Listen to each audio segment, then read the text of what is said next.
Let's introduce in blue our new link in bio tool. Get started or dismiss. Who knows? No clue.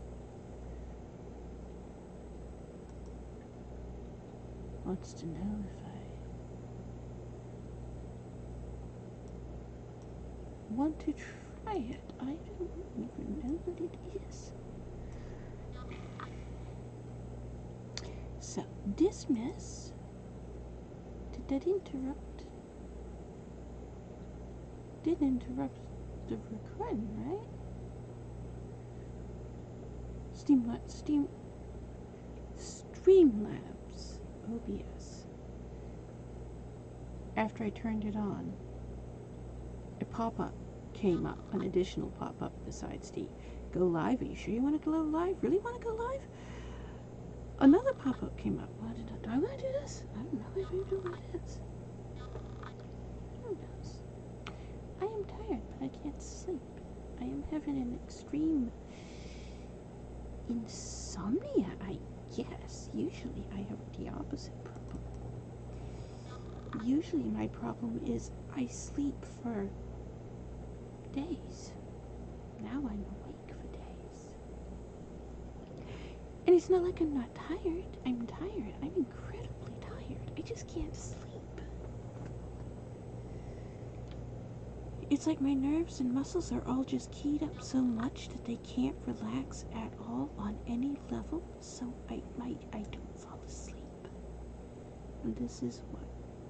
The third or fourth? This is the fourth day of it, right? Started 4 days ago.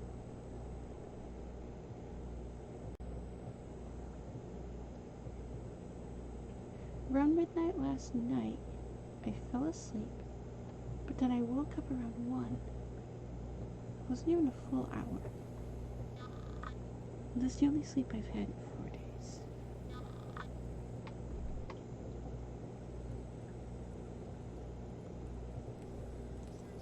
As Jennifer Beckerberg told it, there had been a magic explosion in the sky. Related to series of How do you get to sleep when you have a thing like this? Geralt set out for the Isles to join the sorcerers. I know it's causing the stress. The druid earlier, however, had no intention of letting Jennifer examine the woods. So Geralt and Yen sought out Jarl Kraken Crate, who helped break down the druid's resistance. This has only ever happened a few times. Look at 2000. Oh, you know where I forgot.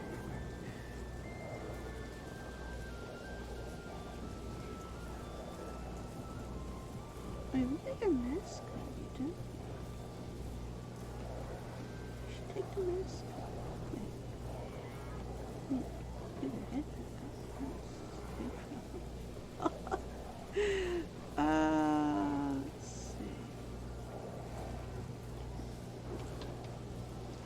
Turn around so I can see your face. Wrong button.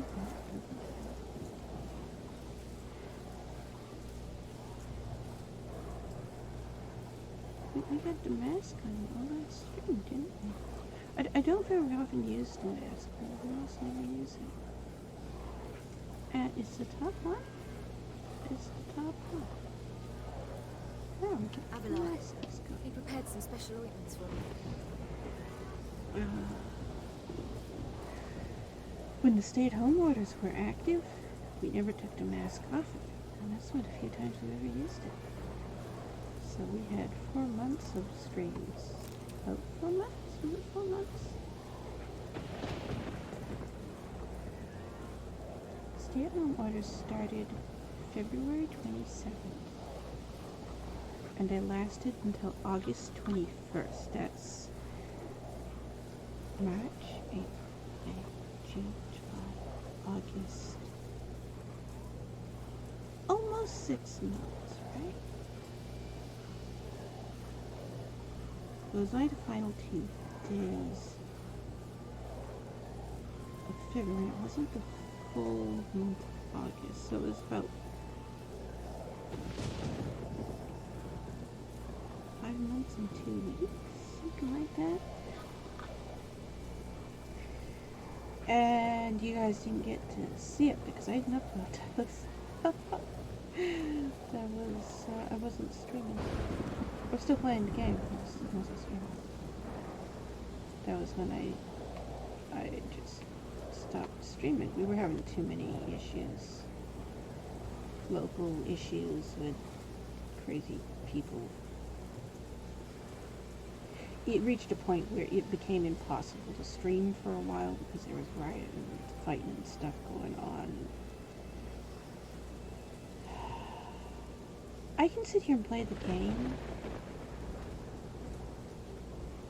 and not be interrupted by that stuff.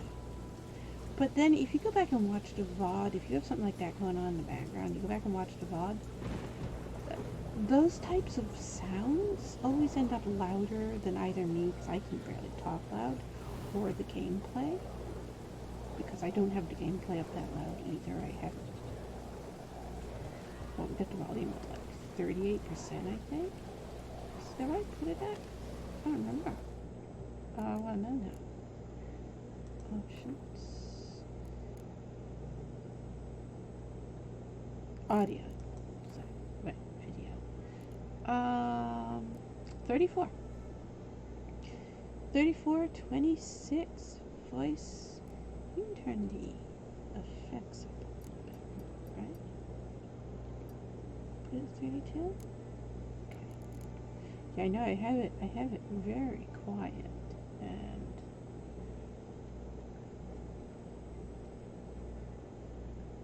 yeah, I can see that that's showing that it's almost not making any sound for you guys. I don't like it when you watch a video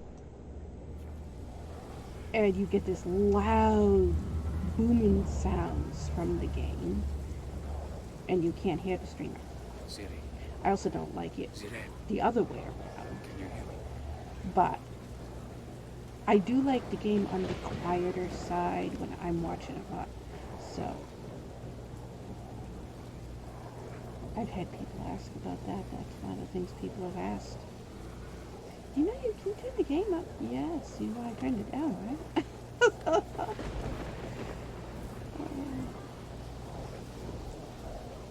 So we never did get into that. That's what we was doing. And I was getting tired. That was when I was tired and I thought I could go to bed. I'd fall asleep because I was so tired. And I'm still so tired. I'm still incredibly tired. Before I think we can agree this matters between us.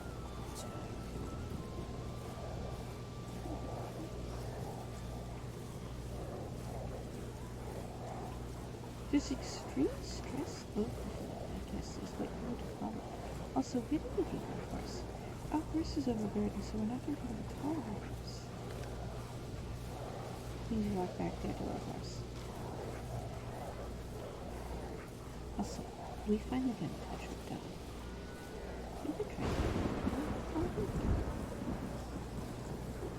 We've been trying to get in touch with Don for several weeks.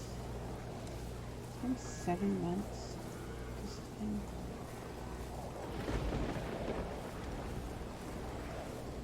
It was September 9th. First one. Do you like my name?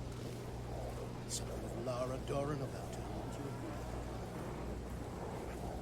Then this November 23rd was the next one. Left our horses here, right?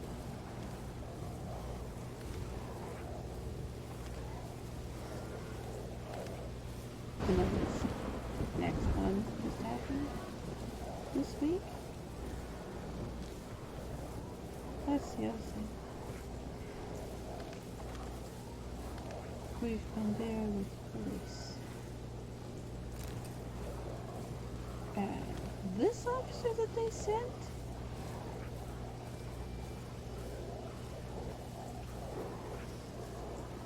He's quite different than others we've had. I've never seen this guy. Just I knew that.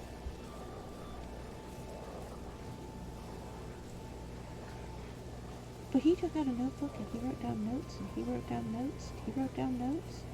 Usually they're like, yep, yep, yep, yep. They don't write anything down. They just listen to what you say, and they don't write anything down. So this guy actually wrote down lots of notes. And then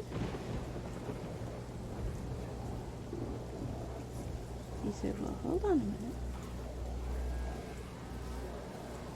I've got evidence bags with me.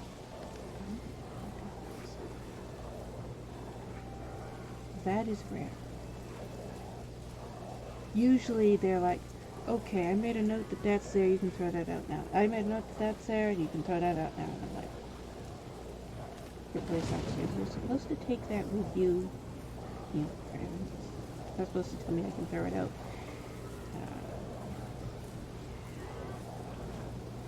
I don't know. Sometimes the Avallac'h Police Department is weird the way they do things. They're very, and they've gotten in trouble for it. They did get in trouble for it. Serious? Because it was Just about something like that. piece of evidence A nice thing to wake up to. in a murder investigation that caused the FBI to come in and go, no, you guys got issues. We're going to just investigate all your little officers. Somebody in here got rid of that evidence on purpose. So, that happened in 2017. So it just happened 3.5 years ago. And a lot of Avallac'h Beach's police officers lost their jobs because of the FBI investigation. A lot of fraud that was found. So now the department has all new officers. There's a few that are still there, a few of the older ones are still there, but a lot of them got arrested. GRL said the same thing. So now there's new ones. Much higher.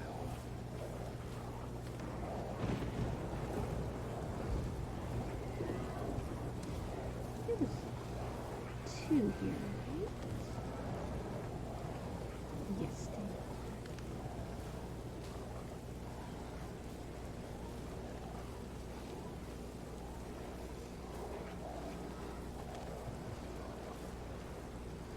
Anyways, we finally got in touch with Don, and we told him what's going on. And he's just horrified. But like I said, when this first started, we've had several attacks on our land He was facing unknown terms. In for this world, decades now. in a It place of started, the choosing. first one was It's your only chance. July 2nd, 2001. That was the first vandalism attack we had. And throughout 2001 and into 2002, it was huge. Daily, constant stuff was being happening. But it was like, they were all small attacks.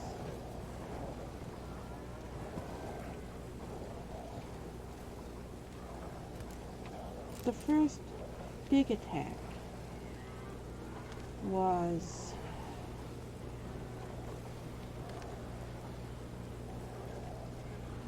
October 19th. I can't remember what date was it. No, 16th. October 16th. He's stuck. I can't remember what it is. He's flipping into it or something. October 16, 2006. That was when the bomb blew up my house. The Ku Klux Klan left this big cross. And that's the evidence that got Avallac'h Beach Police Department in trouble with the FBI. All these firemen came in, they got the fire out. There was one young guy, I still had Buddy back then, we called this guy now. And Buddy had gotten trapped in the back room. The bomb had blown up, and it like went through the house. It divided the house into 2 sections. And Buddy was off in the back section, nobody could get to him. And one of the firemen He was a younger guy. He was like only in his early 20s. He had gone in back there. He got through there, and he got Buddy and got him out of there. And so after they got the fire stopped, like, we had no clue what had happened. We knew this massive fireball just went through the house and just obliterated everything. We didn't know it was a bomb. We didn't know it started the fire. No clue. So the firemen were there for like a couple of hours after the fire was out, going through the rubble and stuff, trying to figure out what caused the fire, where did it start, how did this fire get started. This was a really strange fire. What started it? It was obvious there was some type of a chemical reaction because of the way the fire started. It started in the kitchen, and it was like this giant ball, you know, like a mushroom cloud thing that goes up when a big bomb goes off. Well, it was like that, but it was in the house, and instead of going up, it went forward, straight through the house. And it just took out half the house in one big shot.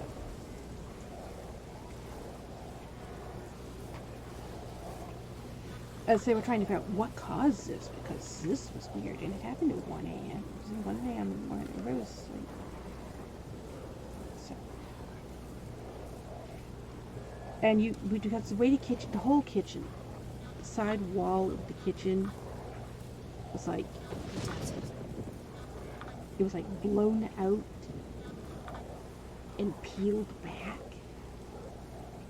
and the stove was like this weird awfulness, even though, you know, it was metal, so it didn't burn up, but it had like this, it was hot enough to do something to the metal.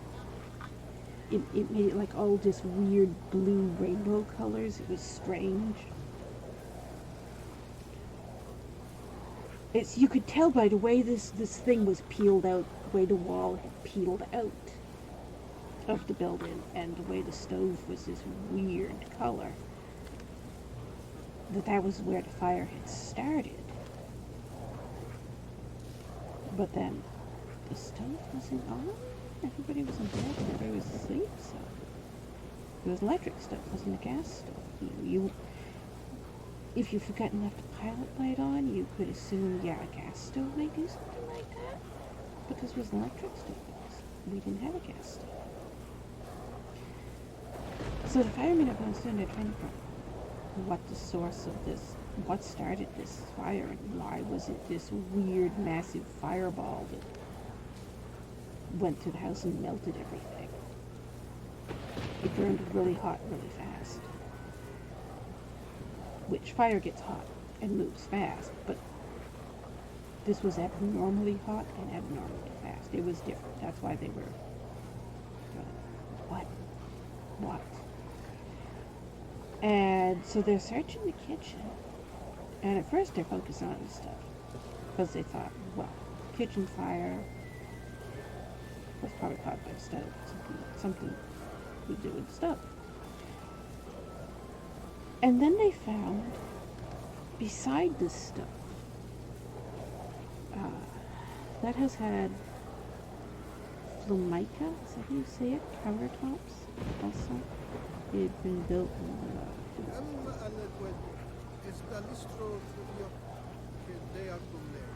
1947? The house had been built in 1947, around that time. Or 1943? It was 1940 something that house was built. And that kind of linoleum type stuff, it's not really...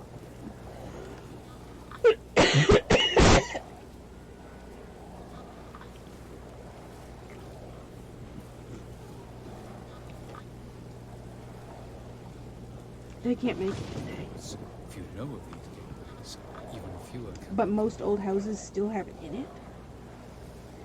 And most people don't know that that stuff is insanely flammable. We didn't know.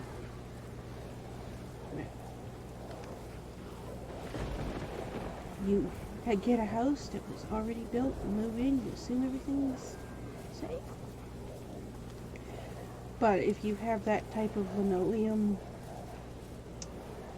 they made a version that was on the floor and then made a version that was on the counter. And it's called Formica. So if that ever catches fire, that whole thing is just going to explode because of the material they made it out of. It's got, is it cellulose? Is that what's in it? It's whatever it is on the glossy coating that's on the top of the linoleum. It just burns really fast, way too fast to do anything about it. And so they realized the stove doesn't look like it was on. It was not. Well, they unplugged the stove and they carried it out and they threw it on the front wall. Because they were still focused on the stove. They were still thinking the stove must have started it.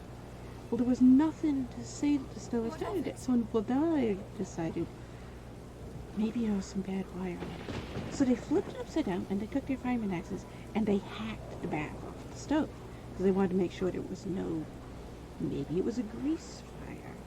Maybe some grease got down in here. Maybe it's still burning. We gotta open this thing up and find out. Well, it turned out once they got it open, there's nothing wrong with the wires. There's nothing, no grease or anything in it. It was the stuff. So they head back into the kitchen, and there's a huge amount of firemen. The whole fire department is there. So they head back in the house. They head back into the kitchen. Now that the stove's out, now they can look at the countertop. And they're looking at the countertop, and they realize not only is the wall peeled outwards and like rolled back, weird, exploded outwards, but the countertop is the same way in reverse. Anyone home? The countertop is like, is the word imploded in on itself? It's like it had gotten sucked down in and peeled. And that's when they realized, wait, this was a bomb. There was a bomb here. The only way you can get this type of a peel out the walls and peel into the counter is if right here on the counter there was a bomb and it blew up and it blew out the wall and it blew down into the counter.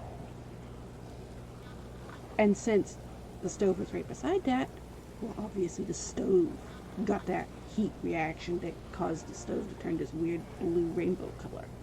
It was a white enamel stove and it just melted the enamel off the stove, took it right down to bare metal.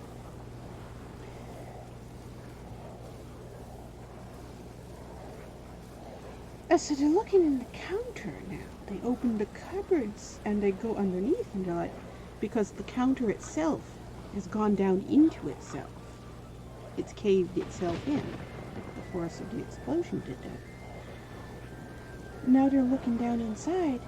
There's a grease fryer. It's this big round metal thing. It was a grease fryer bomb. Where to? And so they bring this out. And it's fused itself to the remains of the counter. And the counter is fused to it. So they had to axe the whole thing out. And it's like half the countertop in this weird shape. And a grease fryer, big round metal, half melted to the counter. So they bring this thing out and they set it on the wall. And they're all standing there staring at it. It's like, oh my god, somebody put a bomb in your house. Their first reaction was, you left the grease fryer on. And my reaction was, I don't own a grease fryer. I've never seen that thing. And then they're realizing, oh my god, this was a bomb. And the top of it is got this weird, it's like pieces of the top of it are still there. It had like a cover thing, like a pressure cooker cover thing. And pieces of it are still there. But it's It's like some type of weird blown glass looking artwork thing. Because it's all melted and fused, and it's just weird shapes it had become. And it's got fly tapes and nails all sticking out through it. And it's all melted into this massive blobby mess. And they're examining this, and they're talking about it, and then one of them, he's like, the one that's all wearing white, which I guess that's the fire chief, right? The one that wears white. He comes over and he starts telling me, he says, so here's what happened. Somebody brought this thing while you guys were asleep. Somebody broke into your house, brought this thing in, set it on the counter, turned it on high, went back out, and it had inside of it, it had a lot of nails lined up like a wall around the inner edge, and then some type of like plastic explosive thing was pushed into that. And then in the middle of it, a whole bunch of fly tapes. You know those little round things, and you pull the tape out and you hang it on the ceiling, and it catches flies in the summer. A whole bunch of those. The tape had been pulled out of things, and they'd been like balled into a ball and shoved in the middle of it. And then the pressure cooker top of it was clamped down, and it was turned on high. And as it heated up, the fly tape started melting. And they eventually caught fire and caused a chain reaction from this explosive plastic clay stuff that was inside. That blew up. And all these nail things went out, but then they got like stuck into it, so they were just, it looked like a pincushion. They melted right into the grease fryer, because the grease fryer melted also. And the whole thing attached to the counter and went down into, because the counter imploded, and it made this massive, weird thing. That's what took out our house. And all these firemen are all, they'd never seen a bomb like this before. I don't think anybody had ever seen a bomb before, any of them. And they were just talking about it, marveling about it, and there was a good 20 or 30 firemen there. And they were just going on and on and on. And so they take this thing, the remains of the counter with the grease fryer bomb attached to it, this big melted blob thing, and they load it up into their little Bronco-like truck thing that they had there, which I think was the fire chief's. It was the fire chief's car. You see the inquiry car. And they start cleaning up, and they're like, so we're going to take this down to the police station and put it in evidence because somebody built a bomb and blew up your house. We don't know who did it. We're handing all this over to the police. The police are going to do it. Whole investigation. And I told me, go down to the police department tomorrow, talk to them, find out what's going on. So next day, we go down to the police station. The remains of the bomb, fused and melted to the countertop, never made it to the police department at all. The police never saw it. No one knows what happened to it. It vanished. And they don't know, did a fireman take it for whatever reason and dispose of it? Or did it actually get to the police department, but the officer who was there, he didn't put it in the evidence and he destroyed it? But that was when the FBI was brought in. I don't know who called the FBI. I think it was Buddy Bill. Because he was very upset about it. He's a police officer. Buddy Will's not his name. That's just what we call him. That's a nickname everybody calls him. Siri, Okay, Zire. clicking on Siri. can you hear me? Return lights on. Where are my clothes? Where? There you go. Carl, Look at that.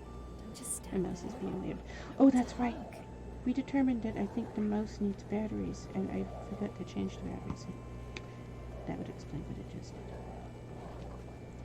Anyways, somebody, we don't know who, Come, we must go. either a fireman Alright. or a We'll talk policeman, later. contacted the FBI and told them, you know what, this was a bomb. Somebody stole the evidence. It never made it into the evidence locker.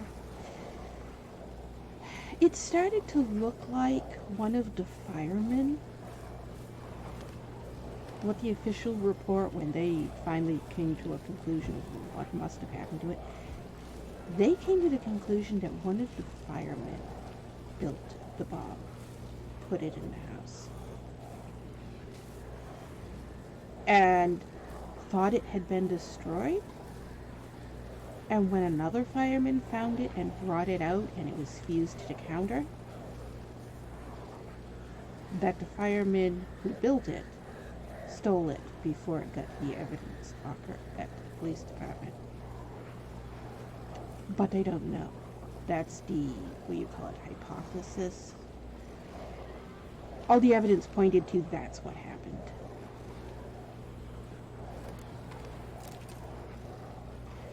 And then later, it wasn't until many years later, 2016, so it was a full 10 years later, it became like a cold case, whatever you call cold case, where they had no more leads, they didn't know what to do, they couldn't figure it out. And so it just, the investigation was at a standstill for years.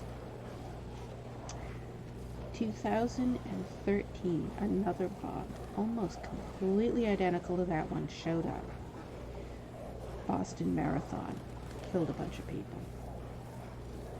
Exact same, complete duplicate type of bomb. And they believed that the same person who built the bomb that blew up my house also built the bomb at the Boston Marathon. Naivety is a fool's That's when the FBI showed up again, and they were asking all these questions, and I didn't know anything they were talking about. Nothing. So that's when the case got reopened. The bomb that blew up my house, because they thought there was a connection with the Boston Marathon. They said the bomb that blew up at the Boston Marathon had been built by somebody and then sold to somebody else, and then that person in turn sold it to a third person, and the third person is the one who actually used it at the Boston Marathon. And they eventually did find out who built it. That was in 2016, I think, when they caught it. And it was my Aunt Barbara's husband, Paul Martell. And then that's when they're like, so there is a connection to your family.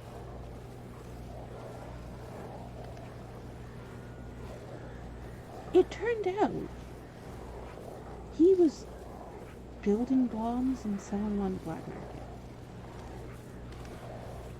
And so they don't know if he built the bomb and put it in my house, or if he just built it and somebody else put it in the house. They never did determine that. They did determine he built the bomb the Boston Marathon had and then sold it to somebody who sold it to somebody else. And then somebody else used it. And so it wasn't actually, there was no connection to the bomb at my house, other than the same guy built it. He was the supplier.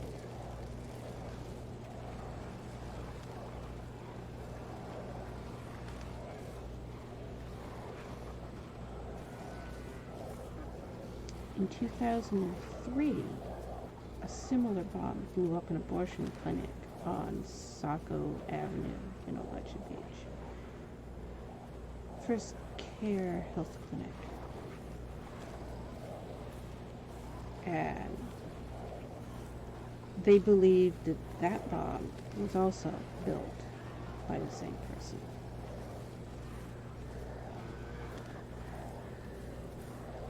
That's why the FBI is back here now. They were here a few weeks ago asking about bombs again. Apparently, somebody put a bomb in the Capitol building in Washington, D.C. And they know that my Aunt Barbara, What happened? You get the whose jitters? husband was the one who built the other bomb, he's on one of the cameras. She's on one of the cameras. He's in prison. They caught him and he went to prison a few years ago. He's got 15 years, so he's got like another 10 years in prison. But she was down there at the riot. And they came up here because her connection to the Boston Marathon bombing. And they started asking, they had all these pictures and they're like, so these bombs were at the Capitol riot, January 6th. And I'm like, I don't understand what happened.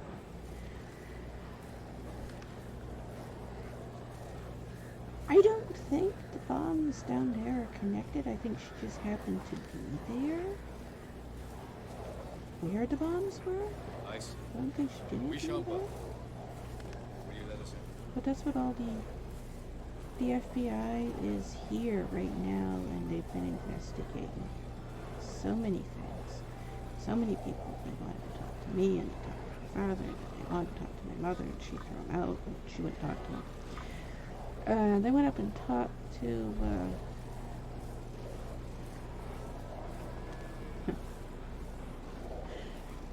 up and talked to crazy people.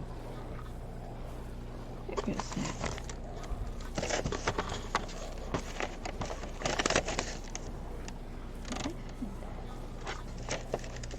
Stand by. Listen.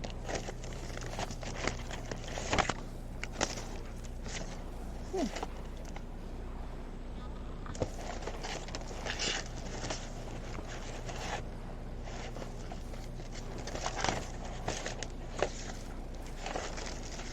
I don't see it. I have all kinds of... Ah, there it is. Yeah. They went up and talked to crazy people. That's a signature we all know and love, isn't Rather it? than blameless. David and Lucille Atwater, while I remain. Oh, yippee skippies. FBI decided to go talk to them, and they're like, oh, you sent the FBI up here! No, I didn't. But, I did see your faces on every news report, on every channel. Your son got arrested in Florida for marching around with Nancy Polsky's pulpit. Yeah! That uncle. Lovely. So we now know the FBI went up there and talked to him. So they're all... Appearances can be deceiving.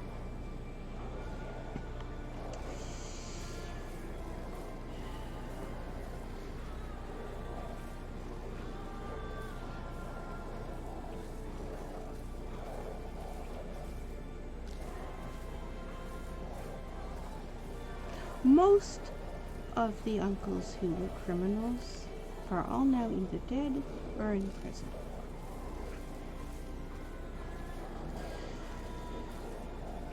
But that one is still wandering free.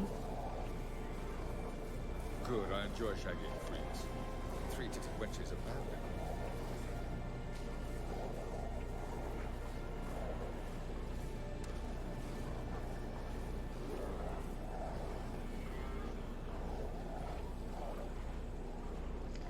Since they arrested my Uncle Paul Martel, there hasn't been any more big attacks.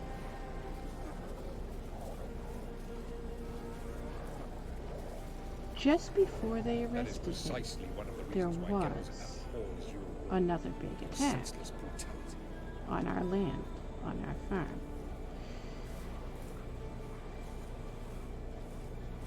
And if you've ever seen my website that talks about that stuff, you've seen the photos, because they're all there. You've seen the video footage. I was live streaming when they decided to show up. And you know all about the 4-door white pickup truck.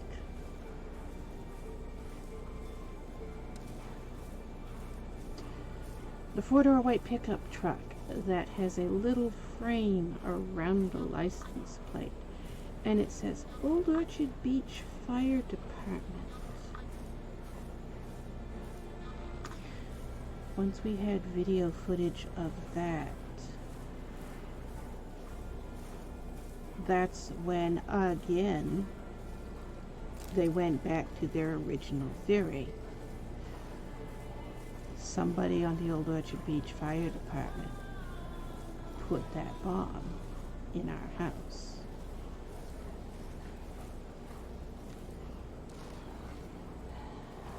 Which brings us back to this week. I'd even call it a secret. In September, yet another very big attack happened. Almost no information has been released to the public because the FBI is investigating it. And most of what happened, we can't talk about it yet. But like I said, there was every single attack that was connected to the bomb that blew up the house. Every attack always had, But I won't allow it. Far too great. what do you call it, a tell? They always left something. It was never released to the public what it was. We've never told anybody what it was. We were told not to. But there was always something left behind. It was like, haha, look, type of thing, you know. Look, it was me. I've left my trademark. So we could always tell that this was the same person over and over and over again. And these attacks would happen about every 6 months. These really big ones. There were a lot of small things, like people would come up into the driveway and they would slash the tires on our car. They would smash the windshield out of the car. I've had to change the windshield on my Volvo so many times because get up in the morning and it's smashed. We go through tires. We have to buy tires for my Volvo every 3 or 4 months because the tires get slashed so often. Just sitting in my driveway. Somebody comes up and slashes the tires. So there's lots of small things like that constantly happening, but these big things like the backhoe that drove over the house 5 times now. 5 different houses on my land. I keep rebuilding my house with a backhoe. Try to reach the place where last we were together. The really big attacks, those ones, there's always a thing that gets left behind.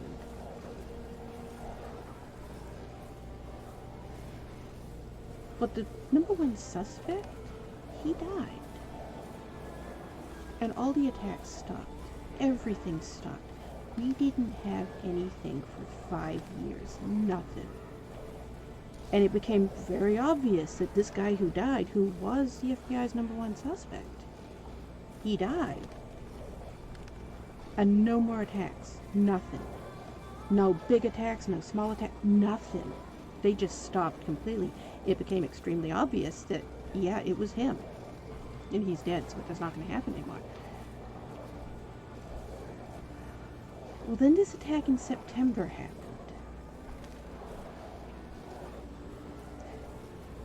And that thing that always gets left showed up. But it was wrong.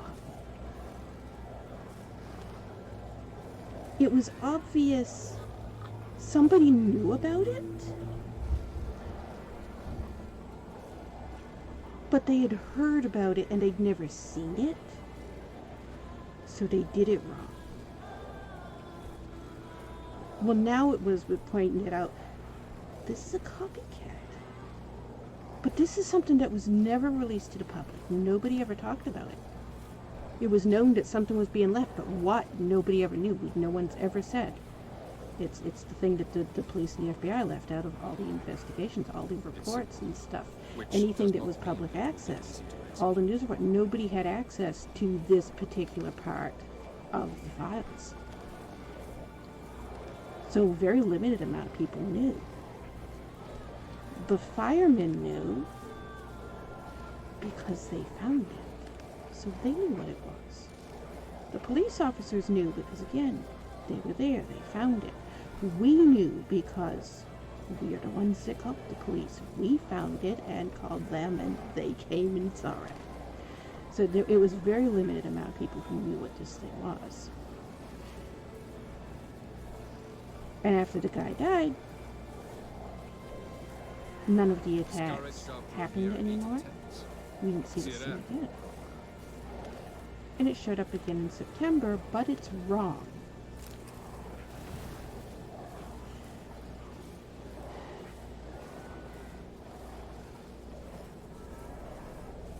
November, 2 months later, November 2020, that was September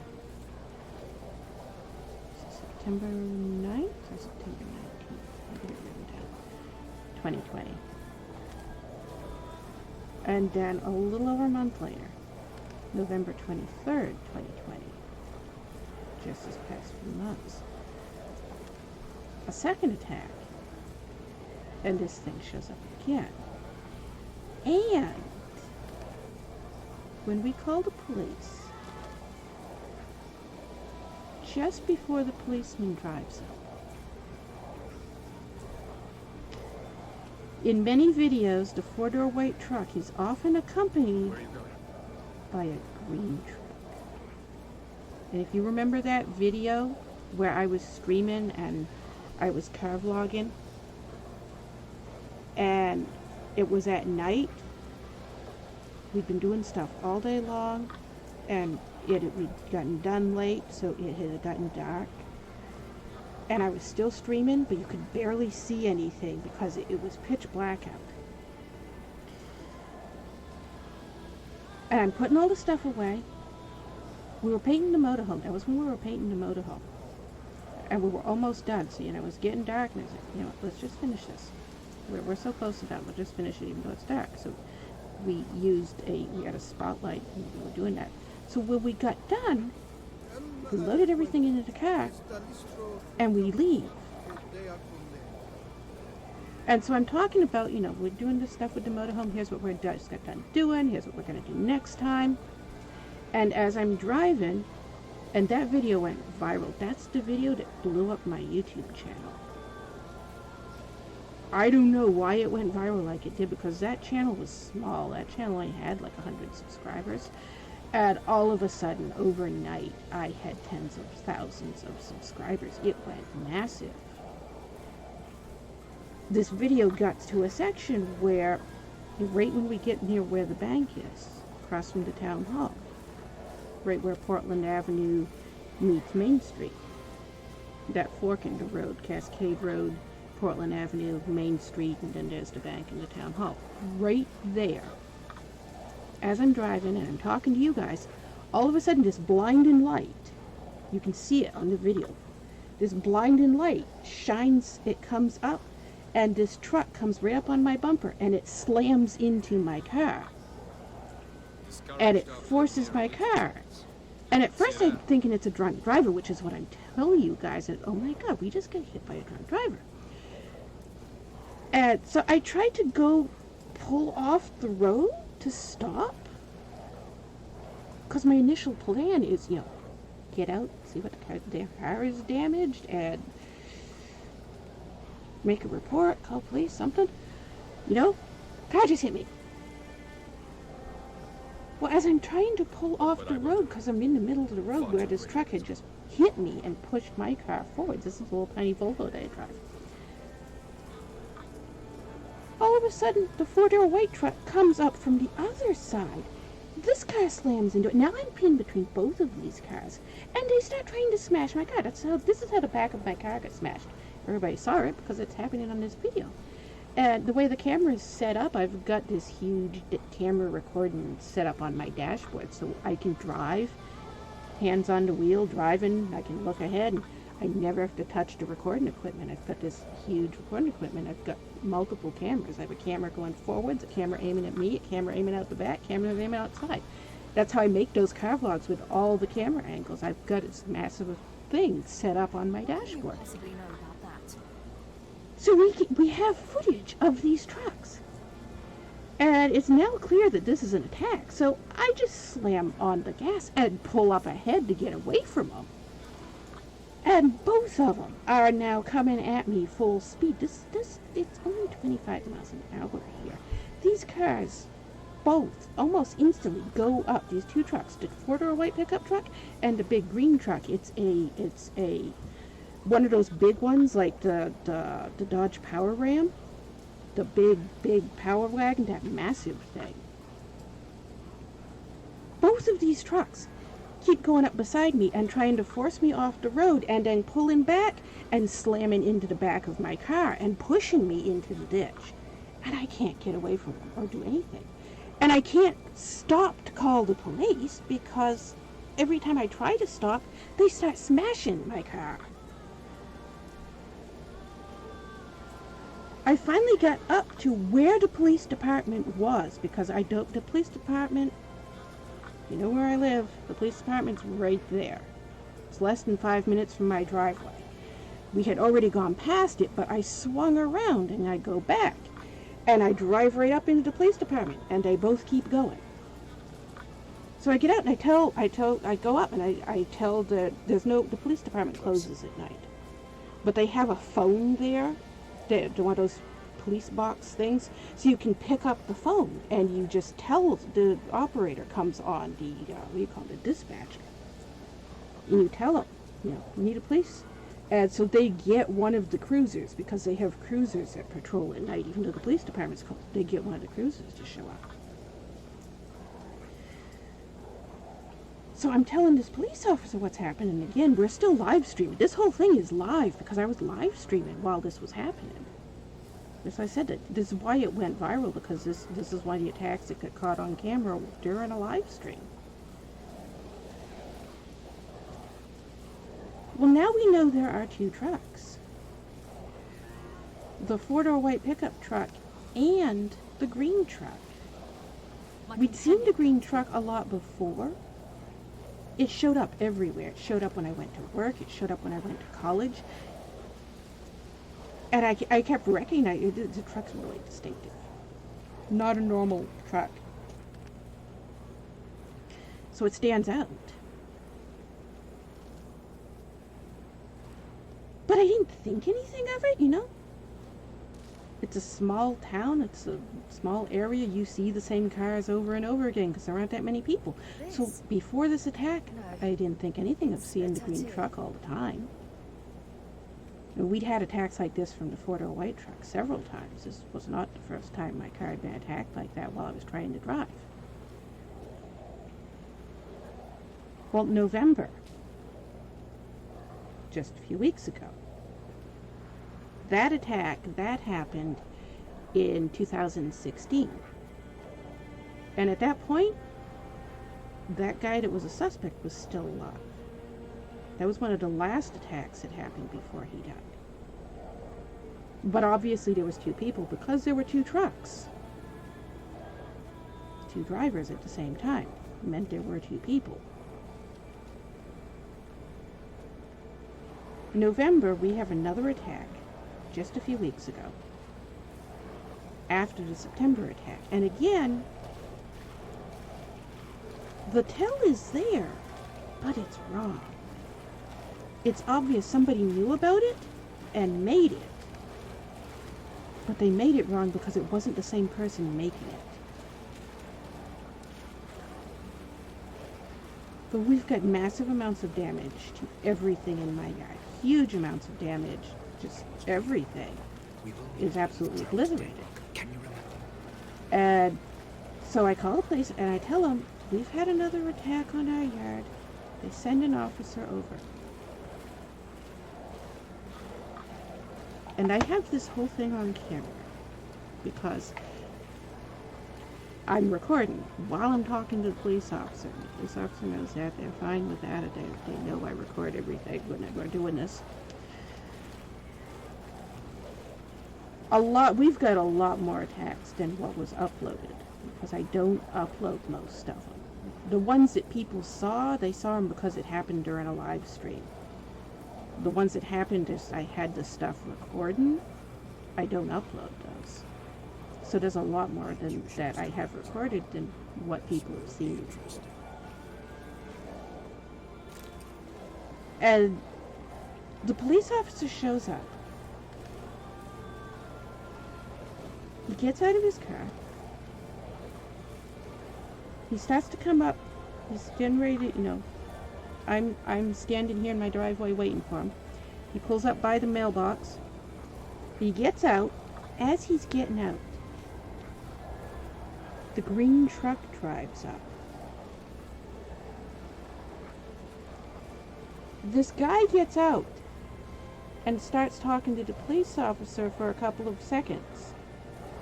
Then he gets back in and drives off. I recognize this guy. He's the fireman who went into the back of the building. I believe The guy driving the green truck. He went into the back of the building in 2006 when the bomb was in the kitchen and blew up half of our house. He's the fireman who went into the back and rescued Buddy, the Cocker Spaniel, and carried him out. He's the driver of the green pickup truck. I never doubted you would. And he showed up when the police showed up. And it was like he stopped to just wave and say hi. It was just a couple of seconds.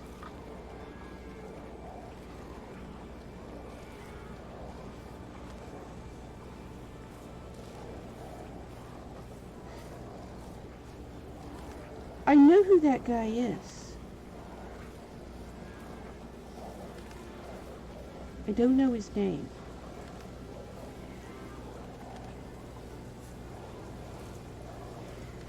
You've heard me talk about him in other stuff. He's the guy with the golf clubs, 2013. That guy. We've seen him several times, but this is the first time we've seen him with the green truck. And he showed up with the police. There was no reason to. I'm upset. He was somewhere waiting, watching for me to call the police when we found what happened. And showed up, just to show up, and yeah, here I am. Well, then there's this week. This week is one of the biggest attacks we've ever had. And again, we haven't released anything yet because FBI's investigating, police are investigating. We can't release any information yet. So a lot of stuff, we just can't tell you what happened. There was a death, though. That's why there is a lot of hush investigation. It's a murder investigation, this one. It wasn't a really big attack. This happened 3 days ago, which is why I haven't been able to sleep. I have been in a stress overload because of this recent attack. Also, why we've been trying to get in touch with Dawn, because all of the evidence, all of it, is pointing at Dawn. Way too much. I see. It's one of those things where it's hard to find evidence in any crime, no matter what it is. You'll have evidence, one or two things. My father worked in the police department. I know a lot about how police stuff works because I grew up with police officers. He used to take me down to the police department with him when I was a toddler. That's why I know all the police officers. It's hard to find evidence in a case. That's why so many cases don't get solved. Thousands of cases all over the place. They just don't get solved because finding evidence, it ain't easy. So when you start finding evidence on top of evidence on top of evidence on top of evidence, there's just so much evidence, and it's all pointing at one person, it gets to a point where it's too much evidence, and you're no longer, at first you're like, oh, this connects to this person, now we suspect this person. But then you start finding more evidence, and then the police start thinking, wait a minute, this is too much evidence. Avallac'h, he prepared some special It probably weapons. isn't this person. It's probably somebody is trying to make it look like them. Somebody is trying to frame them. That's why there's so much evidence. And that's the case with what happened this week. There is so much evidence. All of it's pointing at Don. And the police are like, yeah, this looks like he did this. It looks like he did this. It looks like he did this. Well, it looks like he did this. And I'm pointing out, I know this guy. I know him fairly well. He's my cousin. I'm like, oh, you're related to him? Yes. I also know he's right now in Arizona. And he's been in Arizona for over a year. Because of stay-at-home orders. He can't leave. He can't travel. The region where he's in, it's completely shut down, and it has been. He's right outside of where the massive amounts of huge COVID-19 issues have hit. One of the largest places in America to be hit by COVID-19.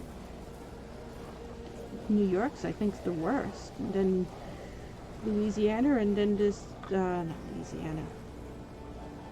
New Orleans.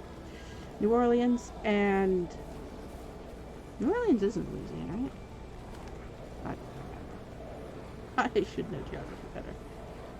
I've never been down there, so I don't know that area.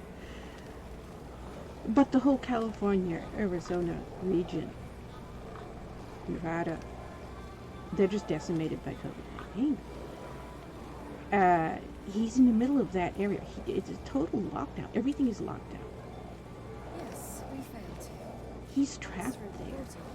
Instead of an Avallac'h There's no hideout. way he could have done I this. landed right in the middle of Crookback. The police are like, you sure he's still there? Yeah, I'm sure he's still out there. He's stuck there. There's no way he could have done this. Yet all the evidence is pointing to the fact, yeah, he did it. We have been trying, because the November attack looked like Don did it, all the evidence went to him. The September attack, the November attack, and then the attack this week. All the evidence. And it's a lot of evidence. It's way too much evidence. Not a normal situation. It appears to be copycat attacks, not the same person, but somebody who has intimate knowledge of the original attacks from a decade ago. And is getting most stuff right, but it's not accurate. It's wrong. And they're getting stuff right that was never released to the public. But again, it's wrong.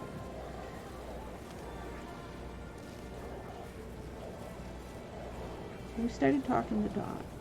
We finally got in touch with him. But I The also area watched where the flies he there to is, see what they once had I a was. massive power And I shut remember down. when the red lights Everything's did been again. off-grid, offline. Their phone systems have been down. There's been no way to get in touch with anybody. Nobody's cell phones has been working. Cell phone towers are cut out. I don't know what happened out there. Like they hit with massive storms and tornadoes or what? I don't know. Everything is just down. So nobody's been able to get in touch with Don, and that's what everybody's been trying to do. We finally got in touch with Don today. We've just been calling and calling, and Jen has been calling, the police have been calling, town hall's been calling. Finally got through. And so I'm down there again. Camera's going, police are there. And still trying to call Dawn, and all of a sudden phone answers. It finally goes through. So we send him the footage. We start sending him all the video footage, and we're showing him, look at this, look at what they did, look at this, all this stuff, it's pointing to you. The first words out of Dawn's mouth, very first, when he said he's horrified, he's, oh my God, I can't believe this is happening. No, I haven't been out there. Did Mark do it?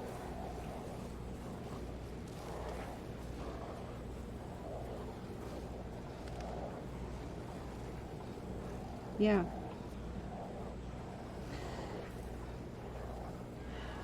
Why would you think Mark did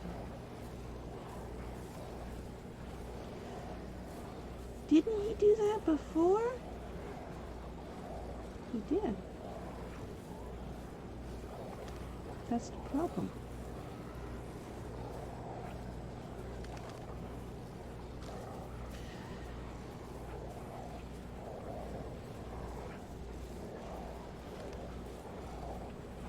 And he starts telling us, oh, now we have information. There's another party we didn't know about.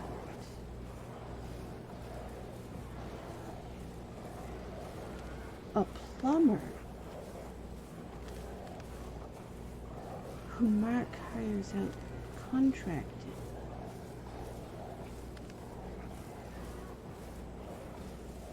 He's starting to Avallac'h tell speaks us. the truth.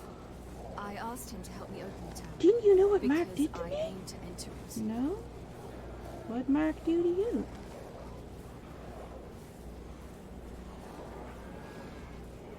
So he starts telling us. Well, now pieces start falling together. He hired Mark. And Mark sabotaged a whole bunch of his work. Really bad. And this was a few years ago. It wasn't recent, it was several years ago.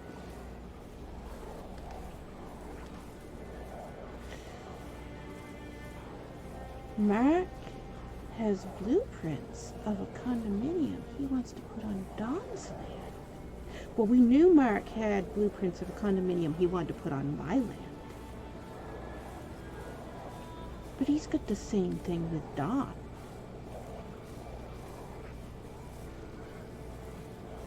But there's problems with that.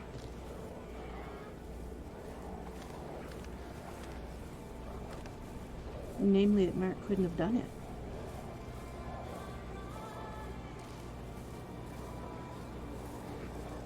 He did the stuff in 2010 and in 2015 and 2013.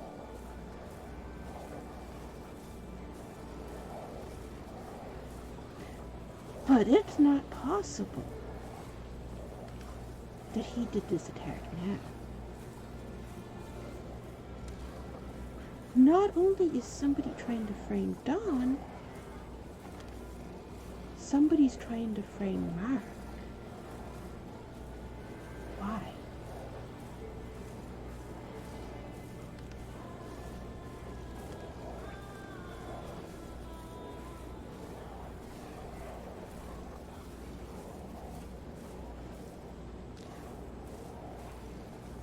The bald man with the golf clubs is Mark's son.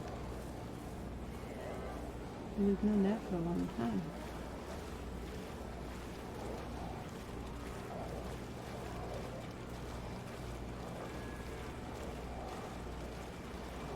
Friends. I've always been Are your confused about why they kept attacking at my place. Because I didn't know these people. It came out of nowhere.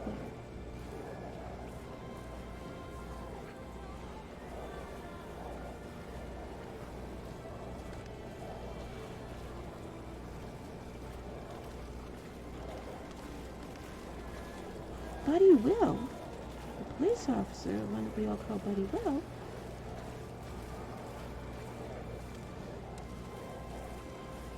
he said once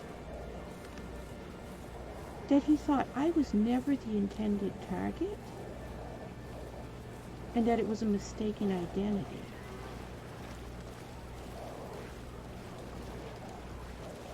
Because there is a woman out there who looks almost exactly like me. And she does know. Will had all these documents, and he showed them to me. Brought them over.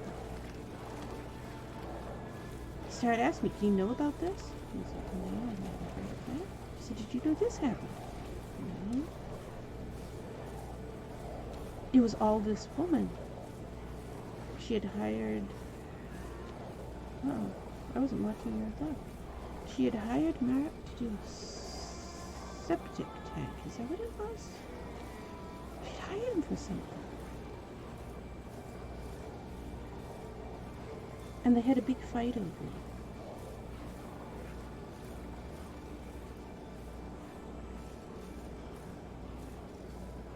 The attack that happened on my motorhome,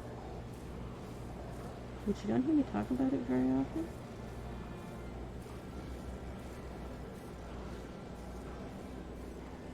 we know the names of every single person involved in that attack because we were there and we saw it happen.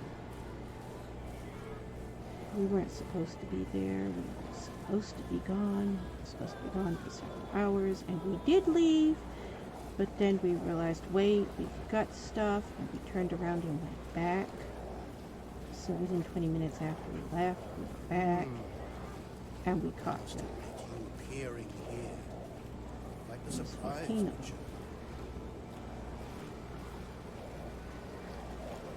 Ku Klux Klan. Several of them were police officers.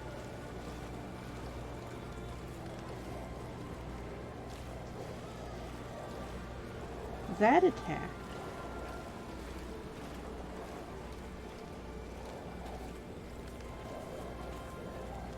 my motorhome was parked in her yard because I was having construction done in my yard and I needed to move the motorhome. And I knew her.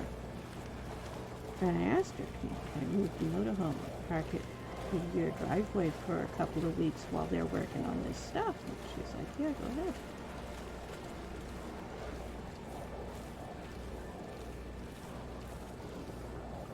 Buddy Will had, among other things, this weird document which turned out to be forged. It was a warrant to confiscate her motorhome with a very detailed description of her motorhome. Buddy Will pointed out I never that doubted this you. warrant wasn't real. Why did you? It had never been notarized. No judge had ever signed it. It was all fake. And it would have been, had it been real, they would have looked up the license plate number on the motorhome and found out I owned it. And it was just parked in her driveway for a couple of days. It was going to be there 14 days at the most.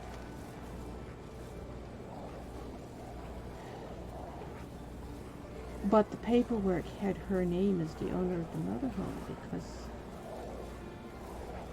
it wasn't real police with a real police warrant.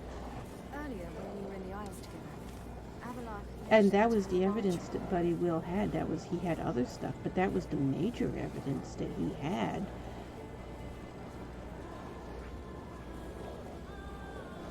He pointed out that when the bomb blew up the house, I've never owned a house. She owned it. I lived there. But she was the owner of it. I do, in fact, have a right. We've known this one For only for I know how years. to activate the sunstone. which I shall do on my terms. As I said, rented the house for her. That house was at 144. I own 146. That house was at 144. I lived at the house at 144. I owned the land next door, 146, and confused people.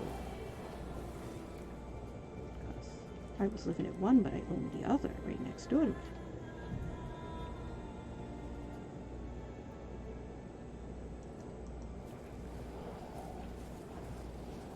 But then he had this paperwork that was a forged warrant. Some of these men were actual police officers. Others were not. They just had police uniforms on. All of them were Ku Klux Klan.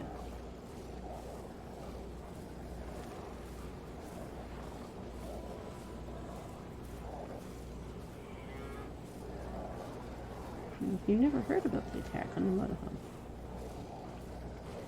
I own.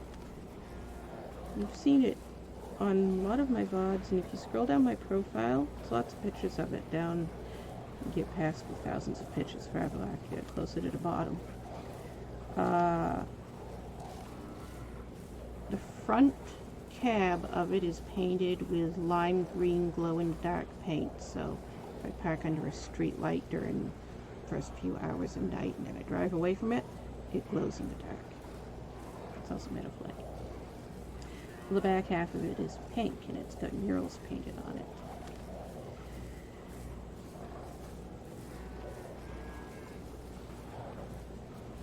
It's a 1975 Dodge Sportsman Class C, 21-foot motorhome. Naivety is a fool's blessing.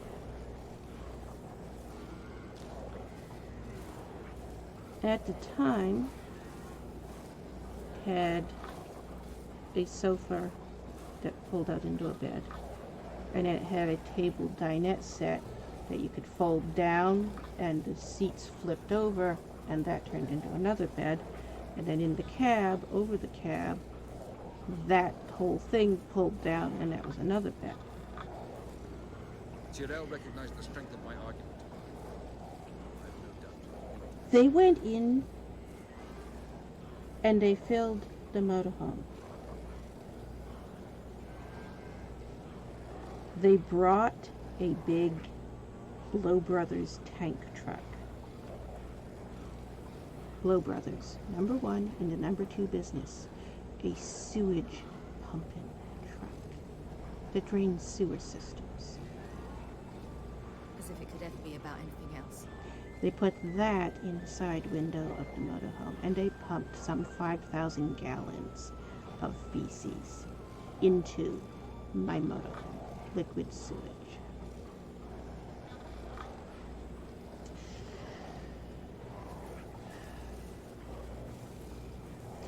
That's why there is no longer the 3 beds, because it went all the way to the top. And it's opened the door and a massive flood of sewage. That attack. As I said, we had a lot of attacks, a lot of them different and rather unique and disturbing. That was one of the worst. It became the worst 2 hours later, because that was April 10, 2015. Look that data. And by the end of that day, my family would be dead. They didn't just attack the motorhome, they proceeded to kill everyone in my family. Cut their heads off. And they held me down at gunpoint. 4 of them had guns on my head. I had 4 guns in my face while they killed my family. That's why we play Witcher 3. That's when I started playing Witcher 3. That's why I play Witcher 3 and we don't do anything else anymore.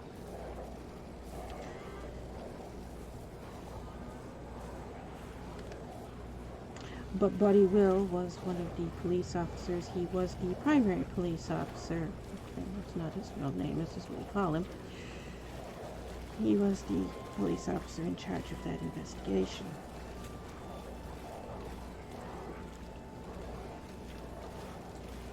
And when he had a copy of this warrant,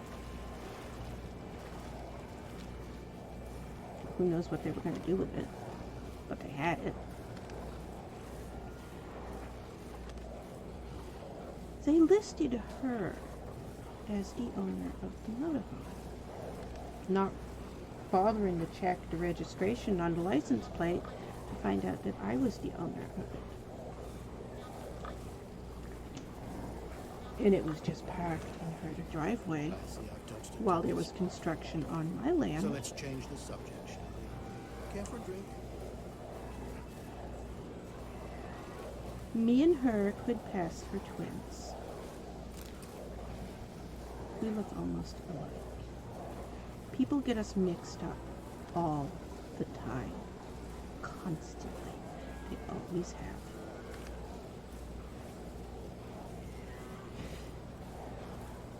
She's related to me. Several of the women in our family look similar.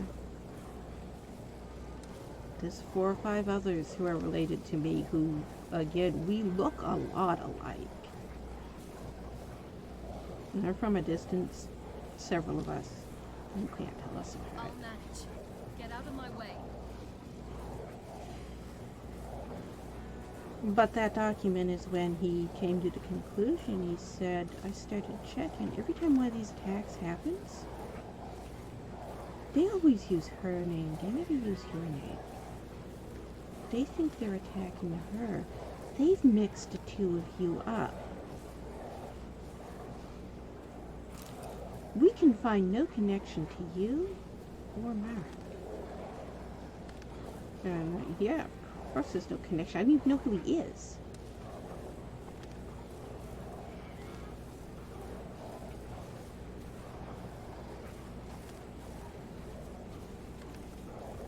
But she knew him. She hired him. They came to the conclusion that all of these attacks, every one of them, even the bomb, all of them, they thought they were attacking her. And they started finding other evidence. Once they made that connection, Wasn't her on that side. they started investigating her social media, and they found lots of other evidence that all of a sudden they realized you were never the target. That's always been the thing that baffled me ever since this started. I've never understood what was the motive. Why are they doing these things? I don't know who these people are. I can't figure out why they're attacking.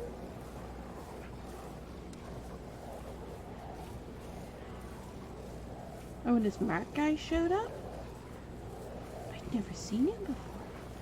And he acted like he knew me. First time I ever saw him, he showed up, that was July... No. March. Yes. It was just before the attack on the motorhome. It was March 31st, 2015. That was the first time I ever saw him. He showed up in my driveway. He had 2 other men with him. He's ordering them around, telling them to do stuff. And he starts yelling at me. I see him down there. I don't know who they are. I have no clue who these guys are, why they're in my yard. And so I start heading down. Go asking them what they doing, what they want. And he sees me and he starts yelling at me. And it's like, when you're mad at somebody that you've known for years and you start yelling at them, you talk different than you do like when you're yelling at some random stranger, like if you're mad at the driver ahead of you and you pass by them and you start yelling out the window at them, road rage and stuff. You talk different. when you're yelling at a stranger than when you're yelling at somebody you think you've known for years. Yes. He didn't wish to kill him. He acted Humiliation. like he knew me. Was after. But Avallac'h refused to succumb without fight. He cast a spell that I'd never seen him its before. rays. I had no clue who he was. And he showed up again in June. And that time he had a whole group of people, which I didn't know then was QAnon.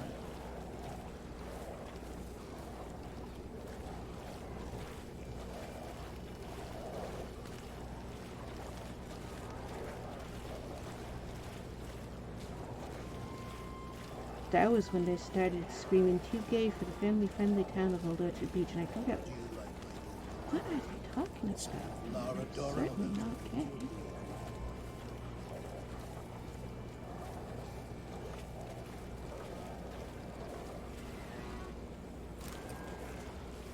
That's when I found out the town of Avallac'h Beach has a law. Gay, lesbian, and transgender people are not allowed to own property, not allowed to own homes, not allowed to rent homes, not allowed to start businesses, not allowed to own businesses in the town of Avallac'h Beach. I never knew that. Well, I'd been there for a while. I don't know when the law was made, but it had been there for a while, and I never knew it was there. I didn't know a lot of gay people in our town were being persecuted and harassed really bad. I had no clue.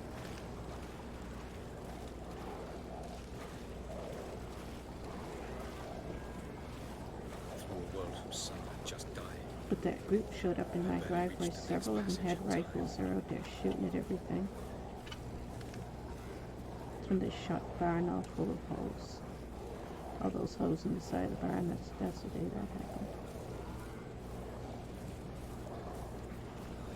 They're just out there screaming and yelling, and then they start chanting, and it was this guy that I later found out he's Mark.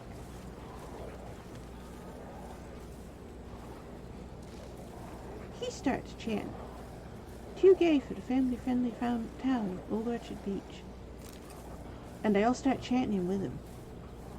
He's obviously the ringleader of these people, and they're just out there screaming, "Too gay for the family-friendly town of Old Orchard Beach."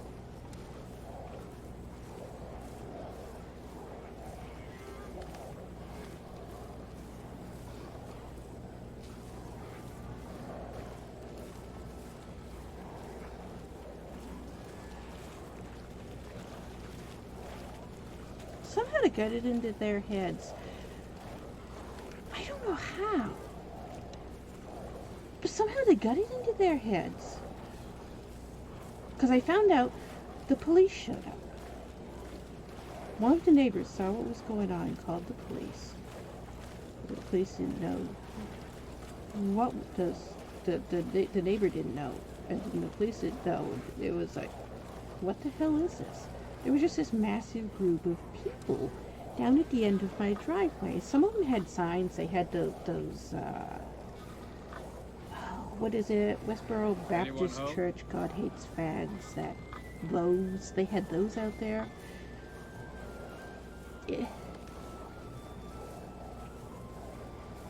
was this weird group of people just out at the end of my yard chanting. And this police officer, he'd never encountered me before. He's been on the Avallac'h Police Department for a while, and he had heard of me. Everybody has heard of me.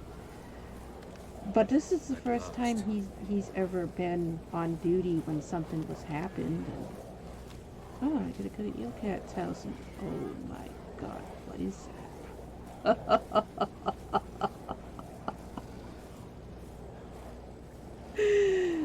If you don't know, there are 144 billboards in my driveway. I may John's Crazy Author, the one with the billboards and all the gigantic signs up and down the road. All the keep out signs, trespassers will be eaten, and the one people like to call the 6-foot penis. It's a pink lighthouse with a rainbow over the top of it, but they call it the 6-foot tall penis. He's standing there staring at this because while everybody else is screaming too gay for the family-friendly town of Orchard Beach, there's a blonde woman standing there screaming, "There's a giant penis!" And this police officer is standing there, he's like, "Yeah, that is a giant penis." Oh my god. Everybody knows Yale Cat and all her signs, but wow, I've never seen them. How do you live in Avallac'h? I've never seen my signs before. I don't know, but this police officer he'd never been up on my street before, so he'd never seen it.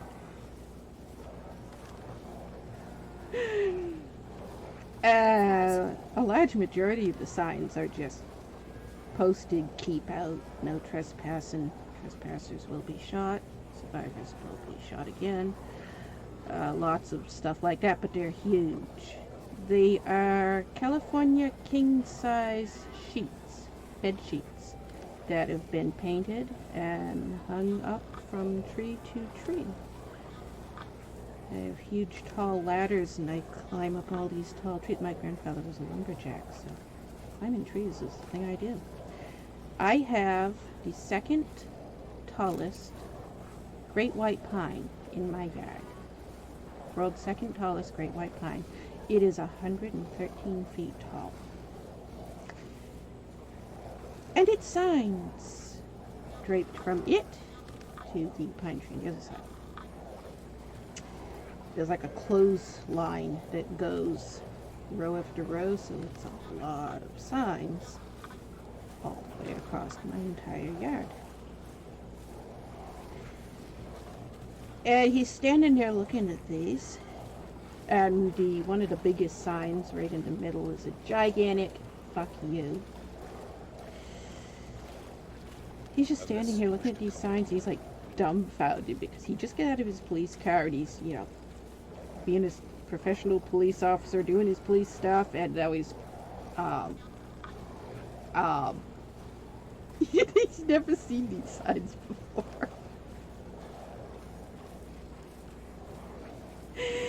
And he's looking back at these people all standing down here protesting and chanting and got their signs, and several of them got rifles, and they're shooting rifles up in the air and they're shooting bullets over at my barn, and life in Maine.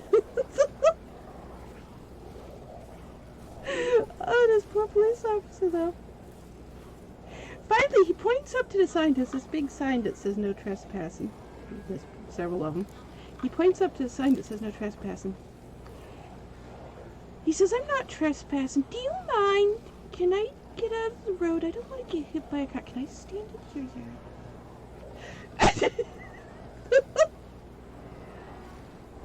And then there's like this full 5 minutes of him just dumbfounded and staring at these signs before he recomposes himself. He's like, "Okay, so what's going on? What's the problem?" I'm like, "I don't know. These people just showed up and started chanting that I'm too gay for family-friendly town of Orchard Beach. I don't know what they're talking about." Dan Feeney is there. He's out there with signs. He's like, "Well, I'll go ask Dan. I know him." I'm like, "Oh, okay. I'll ask Dan. Maybe it was Dan." Goes over and asks Dan, "What's going on?" "She's too gay for the family-friendly town of Orchard Beach." I said, "Okay. What's wrong with that?" This poor police officer. Apparently he's never dealt with something like this before. You can see he was so flustered. He didn't know how to deal with the situation. And then a couple of other police officers showed up. There was 5 patrol cars that showed up, so there was 10 police officers total. they're all just standing around trying to figure out what to do with these people. They don't know what to do. I didn't realize at the time, because I didn't know Mark. I had no clue who he was. Why the police officers were all standing there, not doing anything.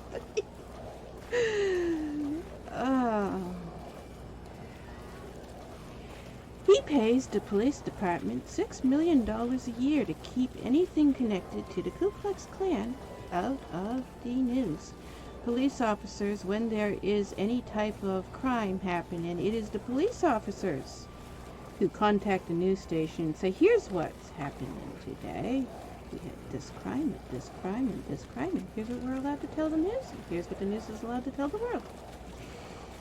He plays the Old Orchard Beach Police Department $6 million every year to not give anything about the Ku Klux Klan to the news stations. We found that out about 5 minutes later when he starts yelling at the police officers and telling them that.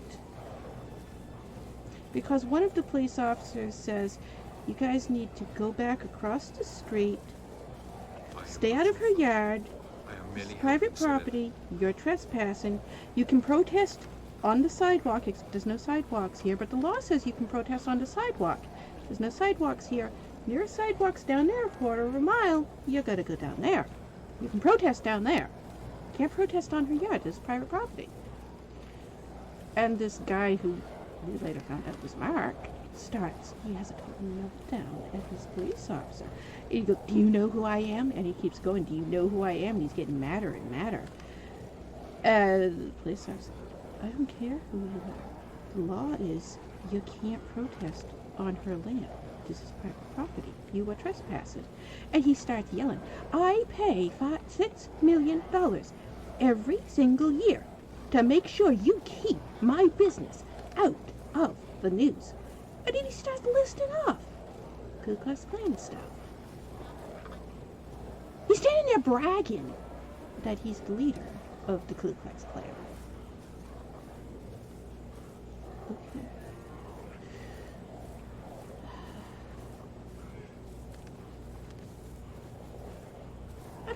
I never did find out why they were there. And that's what the police are trying to find out. They're like, are you gay? Surprising, given he was Avallac'h. Mhm. Giant penis in my driveway. 6 feet tall. Does that mean I'm not gay?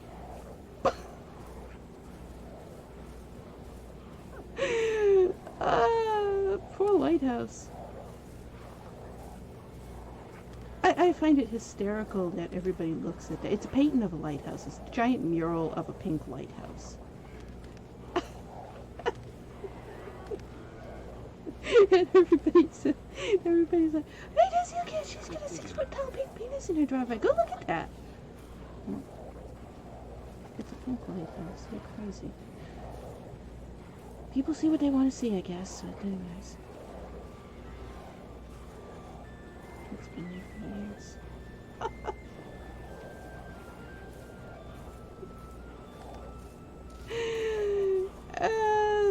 The police officers are still... They're visibly scared. It's just so weird.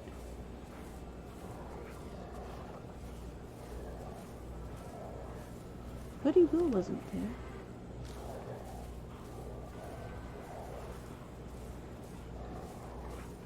Things probably would have been different if Buddy Will had been there.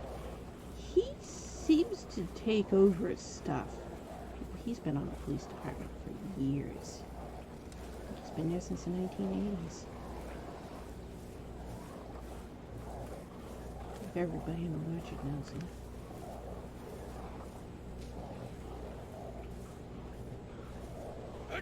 This woman police officer comes up and she starts telling everybody to leave. And one of them starts screaming about their kids. My kids are going to see that sign.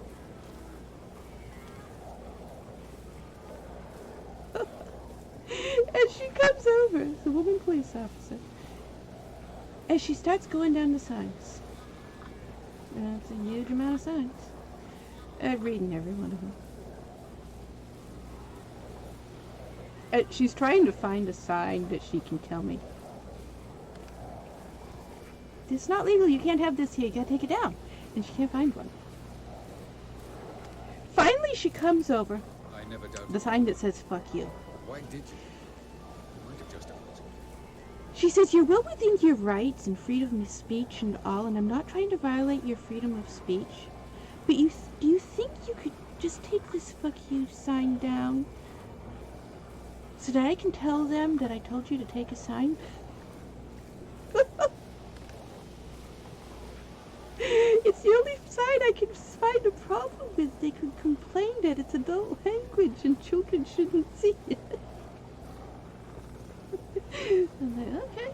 So we took the sign down. It's hanging on the wall over there. It's sticking there.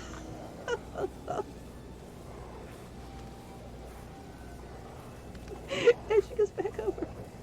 She says, that sign there that was offensive, she agreed that sign was offensive, and she took it down. Now you can all go home. And they're still out there protesting, screaming. By this point, they're now on the other side of the road. They've gotten them to leave my driveway, and they're now across the street, standing in my neighbor's driveway across the street. However, my neighbor across the street is in this group. He's one of the protesters.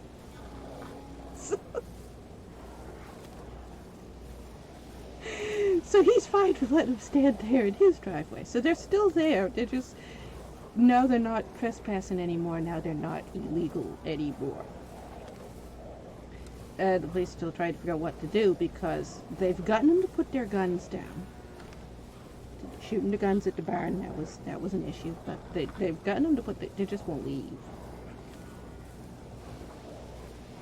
Well, then the leader, the Mark guy, the one they're all calling Mark, he starts shouting about motels.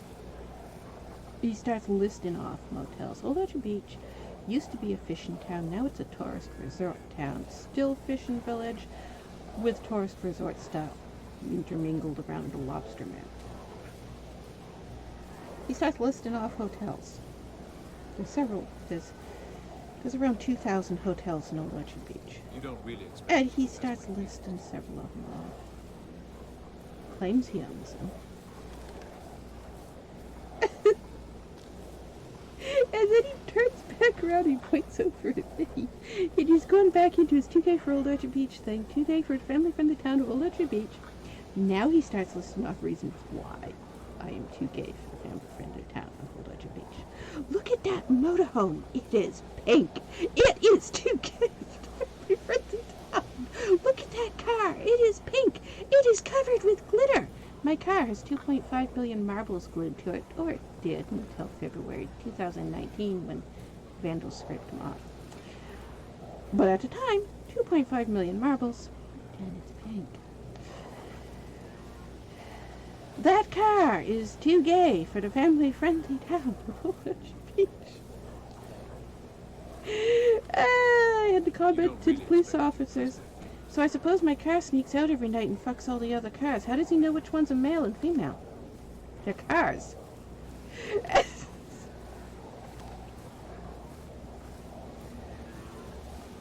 He's just out there making a fool of himself. It is so ridiculous. But again, he acts like he knows me, and it's fairly obvious I'm not who he thinks I am. He's got me mixed up with somebody else.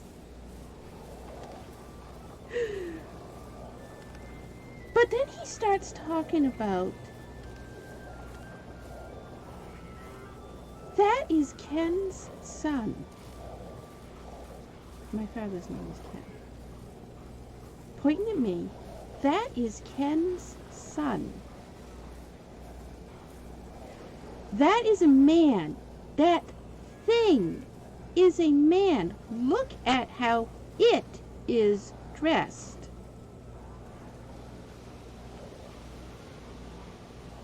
I would never let transgender its in my hotels. He starts listing off the hotels. Gays are not allowed in this hotel. Transgenders are not allowed in this hotel. He's listing the names of these hotels that he owns. And the police officer, the one who was previously shocked by the signs, he starts laughing. And he's like, so how does he know he's not letting transgender people in his hotels? Does he lift up every skirt and check?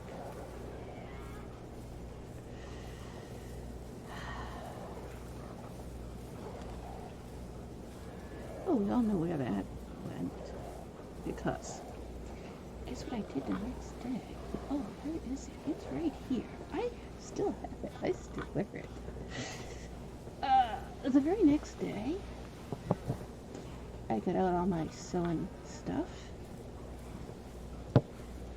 And I took my Darkwing Duck cosplay, because I don't cosplay Darkwing Duck anymore. I haven't cosplayed Darkwing Duck for years, but I still had my purple Darkwing Duck cape. And I made this. The Lady Godiva, right down Main Street. Wearing nothing but that, and it says on the back, I'm too gay for Avallac'h Beach.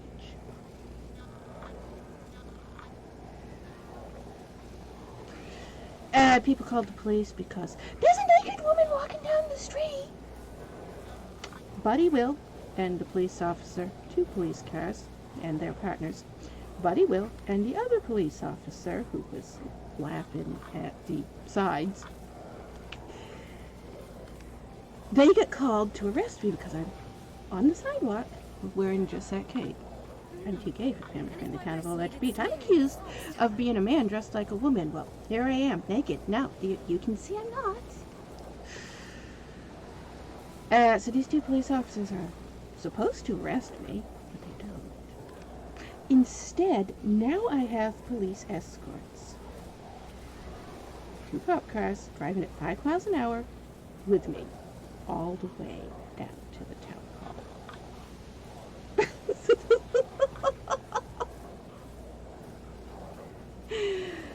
I've never had any more complaints that's a man! Too gay for the family friend of the town of Avallac'h Beach. And then we went to the district court and we started the Too Gay for Avallac'h Beach court case. That happened the day after I did the cape thing.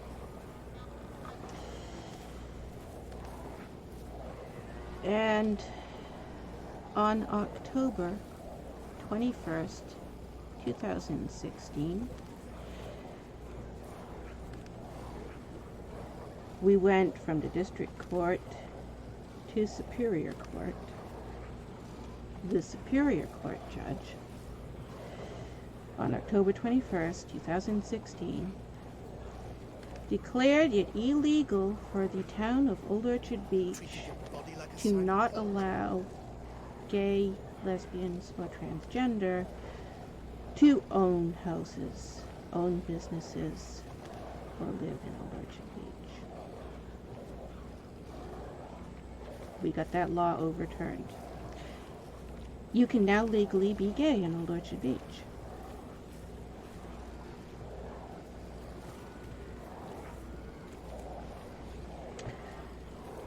I wasn't walking alone with just my 2 police cars following me by the time I got to the town hall either, because people had on the sidewalk. This was in the middle of summer in a tourist resort town that had 2 million tourists looking for the Stephen King's Thinner Gypsies. Oh, look, Stephen King's Thinner Gypsies. What's she doing?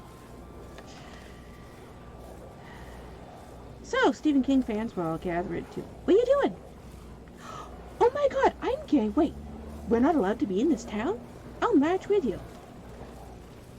We had quite a crowd by the time we reached town hall. of a huge amount of gay people who were horrified by what the residents of Old Orchard Beach had to live through. Not being allowed to own property or businesses or even rent apartments if they were gay or lesbian or transgender. And I never would have known that that law existed if all these endless harassment and vandalism attacks hadn't been happening to me one after another. After that garden in Avallac'h, I believe I deserve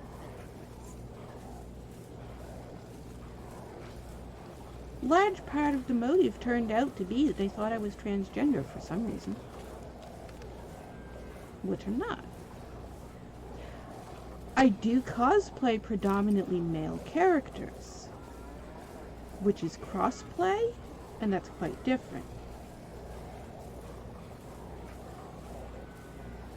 But that seemed to be the source of them calling me transgender. I'm the author of the Cryrone novels. The main character, Cryrone, is transgender.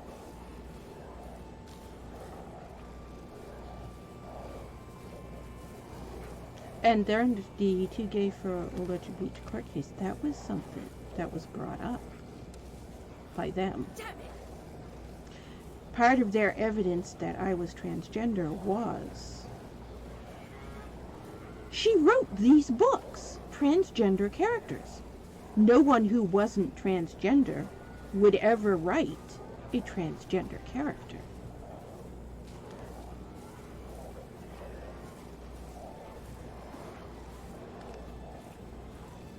Because the main character of that series of novels that I wrote was transgender, they concluded that I was transgender because only a transgender author would write a transgender character.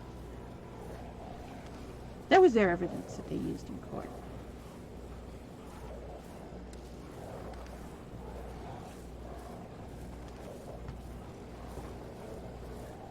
I had so many court cases going on at the same time then.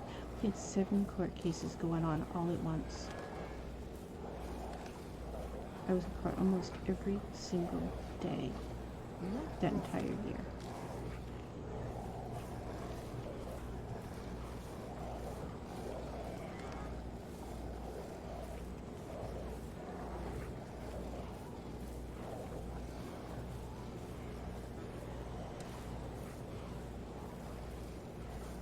That was the first time we ever had anything remotely close to a motive for any of the stuff that was happening. Before then, there was nothing. We didn't know who was attacking. Most of the attacks and the early attacks happened at night. We'd be asleep.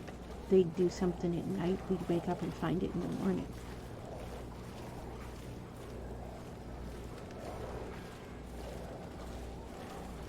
In 2013 was the first time somebody showed up and attacked, and we actually saw them. And that was August 8th, 2013. That was the day the backhoe drove over the house. I was in the barn. And we've got it on camera. We've got video footage of the backhoe. That picture that you see of the backhoe sitting on the rubble of my house, a lot of people see that and they're like, oh, you took a picture. No, that's a still from a video. That's a screenshot from the video footage. You know, we got the backhoe driving over our house. We got that on camera. We got video footage of that. That wasn't a camera taking a picture. That was video recording that footage.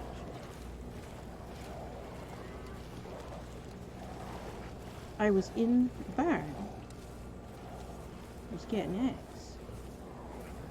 We still had the egg farm at that point. Part of it.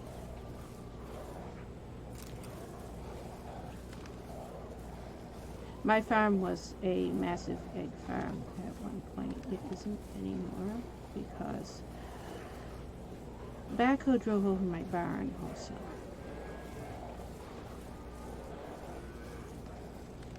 We had at the largest 5,000 hens, which also meant we were collecting 5,000 eggs a day. That's what I was doing when the backhoe drove over my house.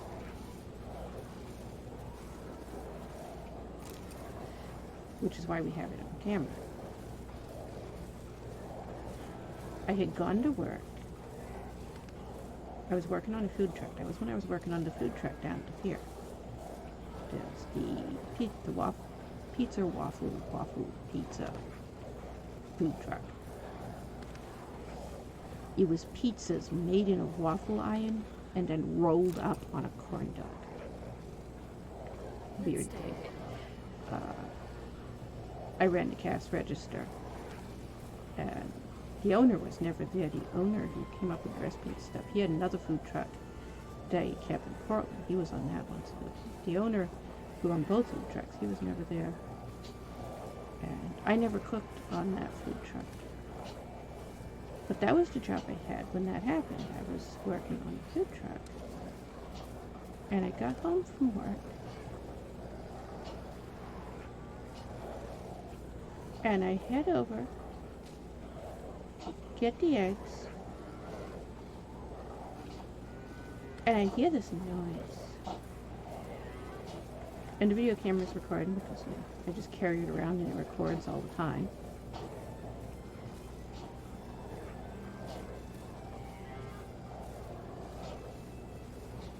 The video camera's recording, and I come out and I'm like, what is that noise?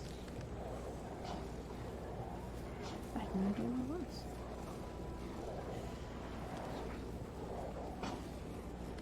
The way the yard is, it's like a hill, and it goes down into like a ravine, and then a flat area that starts to go up again, but not as high. It's like a cliff that drops off. The house was on the other side of that cliff. See, from where I was back over, I was on the other side of the ravine. So I couldn't see what the sound was. And I'd only just gotten home. I never doubted you. Why did I you? don't think I was even out of my car more than 5 minutes because I had gotten out. And I went up to get the eggs. And I had just gone in the barn. I hadn't started getting the eggs yet. This crash happens. And I go back out because it's a loud sound. I was like, what the hell was that? Sounded like an earthquake. Go to see what it was. And oh my God, my house is flat. My house wasn't flat 5 minutes ago. My house is flat. There's a backhoe sitting on top of it. I remember you from Avallac'h. And the guy that's driving it jumps out. The door flings open. He jumps out. He runs across the street. There's a driveway across the street, and it looks like a logging trail. It goes up into the woods. There's a house up in there, but most people think it's just one of those dirt trails that goes nowhere. He runs up there. I don't know where he goes. That's when you see that picture that you see posted everywhere. It's from right at that point, because you can see that the backhoe is still sitting there. It's still running. The door is flung open, but there's nobody in it because he's just jumped out and run off. And there's flat boards and squashed because the house is flat. There's a backhoe sitting on top of it. And my car is still sitting there by the mailbox because I had just gotten home. I got out of the car and I went over to get the eggs because I was planning to go cook. Gonna cook something to eat. I just got back from work. I went to get some eggs. I hadn't even taken stuff out of my car yet. I was gonna take the stuff out of my car, go up in the house, cook. So my car is sitting here. The backhoe's sitting inside my car, beside my car. My house is flat under the backhoe. And I'm like, what the hell? Why is there a backhoe sitting on my house? There's no house anymore.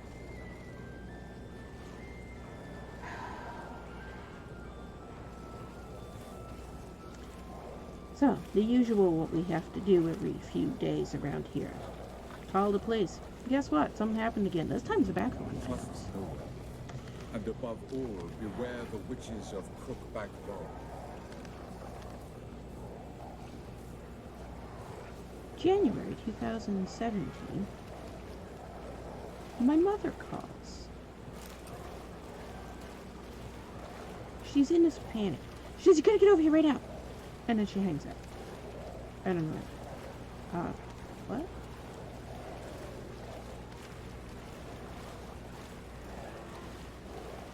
And then, maybe 2 or 3 minutes later, major emergency, why are you here?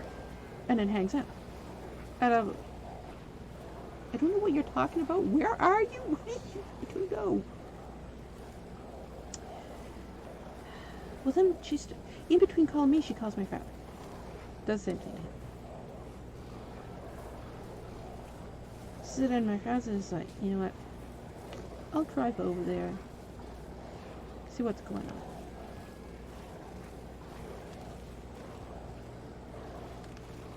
A few minutes later, because she only lives right 4 or 5 blocks.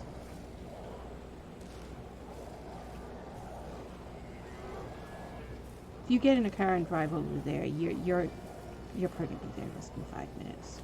She's really close by. So my father gets in his car. He heads over.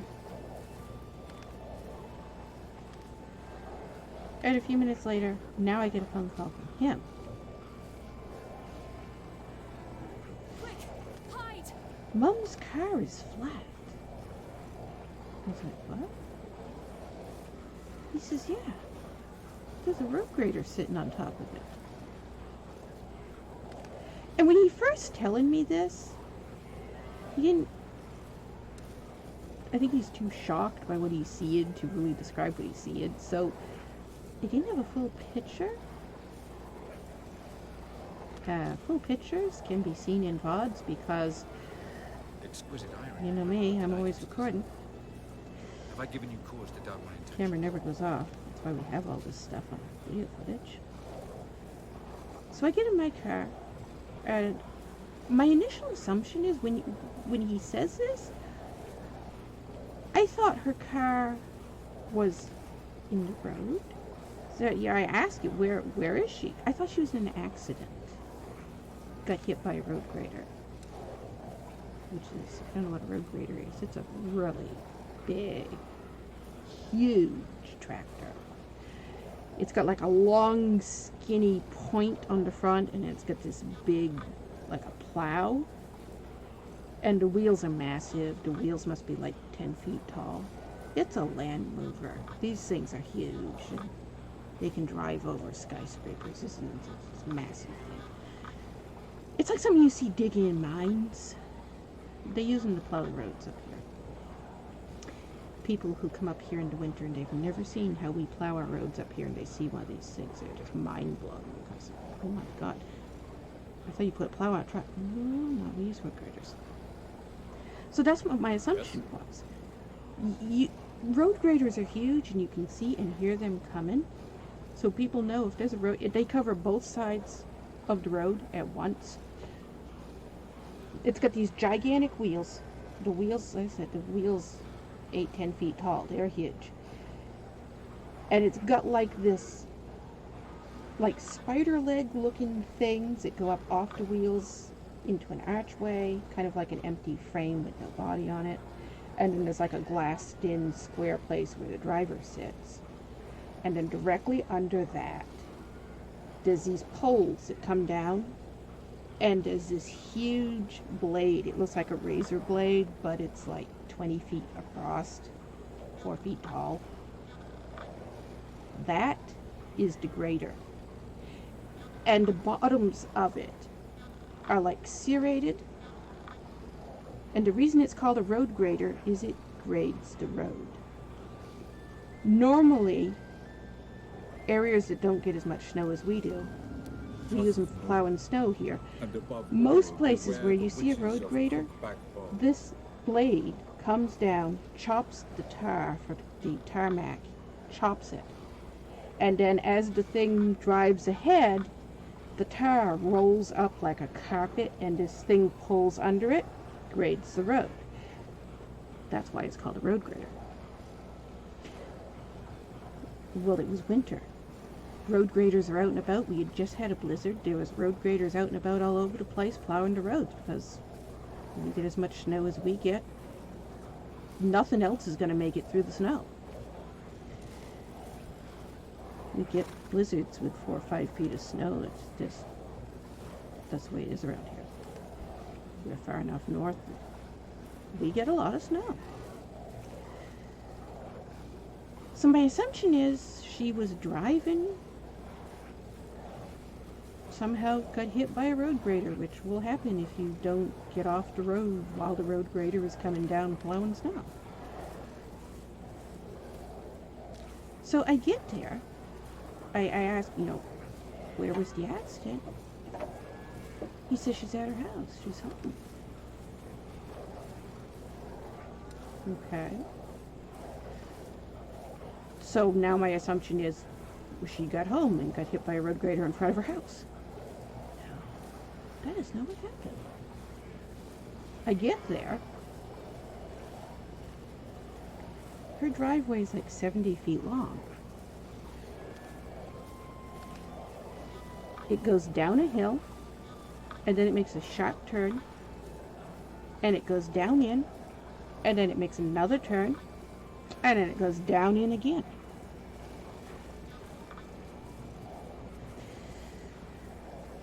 And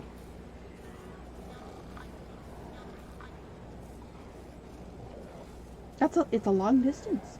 Apparently, they have this contraption to pass it through. The road grader drove down here into there, down here into there, and then drove over her car while her car was parked beside the house against the garage door.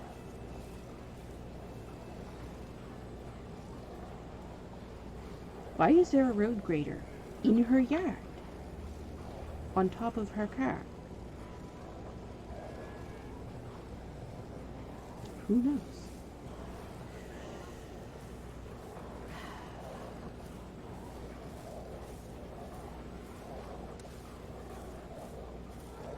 She sued the city, which was her right because the city owned that route, that road grader. That was a public works road grader.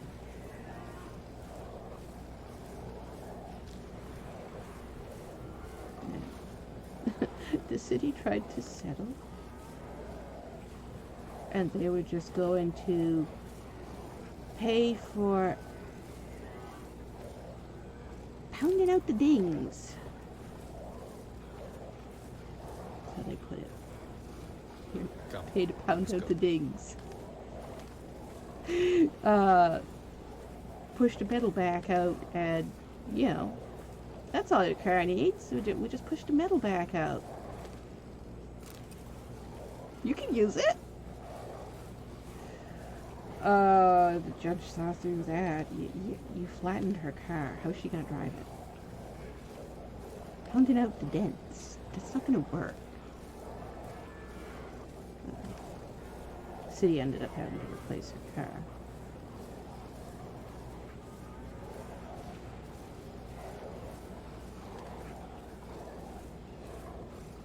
No one ever knew why he drove over her car.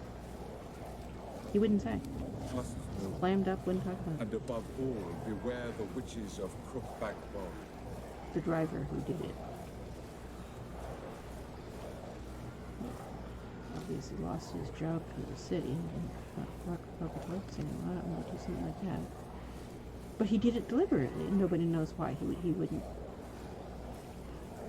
would just,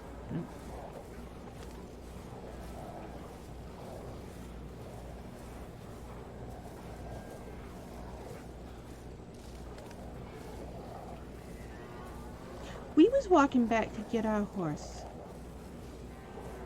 Where did we leave our horse? I got sidetracked picking flowers and talking and not paying attention to what we were doing in the game. And I just realized I can't remember where we were looking for our horse, but I know we're a long ways away from it now that we're here. So we need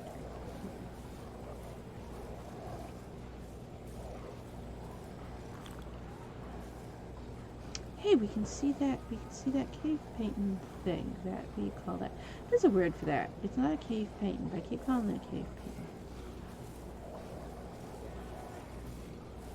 Can't remember what the actual word those are called is.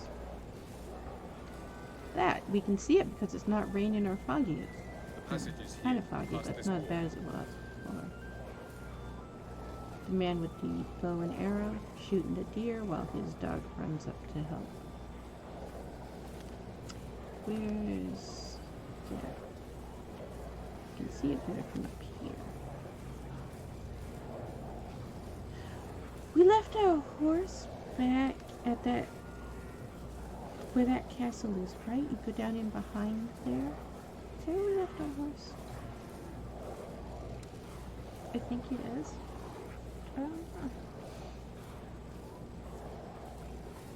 We should probably look on the map. Did we even have our horse at all to begin with? You can't jump up on that? No? There you go. I was wondering if we could stand. Geralt, please. I was wondering if we could stand up on that and see that better from up there.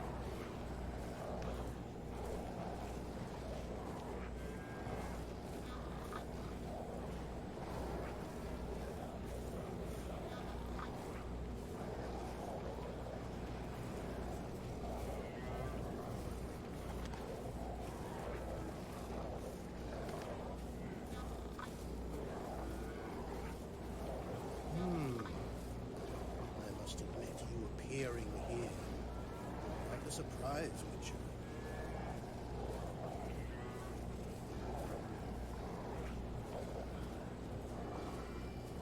If you've ever been to my driveway,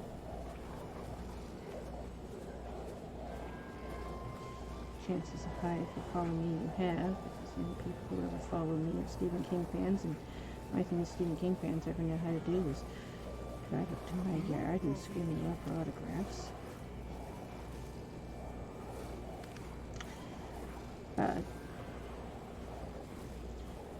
If you ever drive up my yard, or if you ever have in the past, not in the future, if you ever have in the past, you know what my land looks like. You know exactly what you can see from the road. Not much. Because there's also a giant hedge. Why not? Cedar trees. Arborvite cedar trees. 20 feet tall.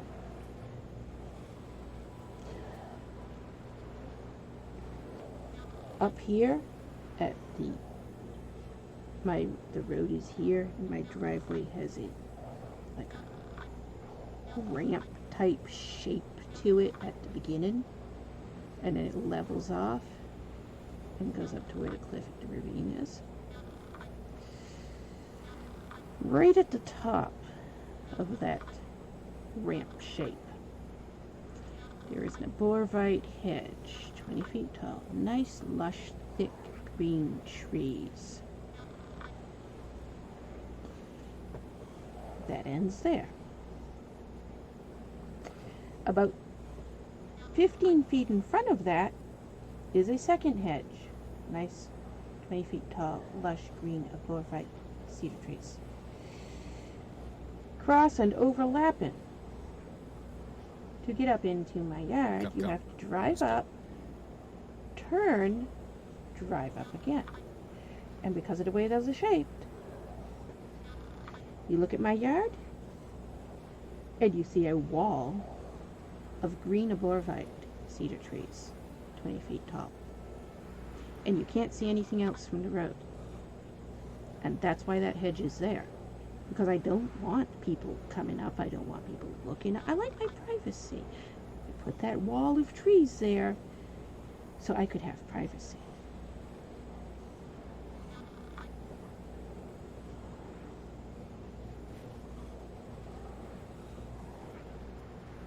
Three days ago, they disappeared.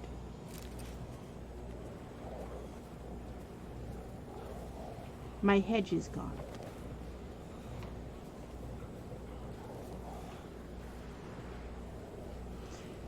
Feet of 20-foot tall trees and 50 more feet of 20-foot tall trees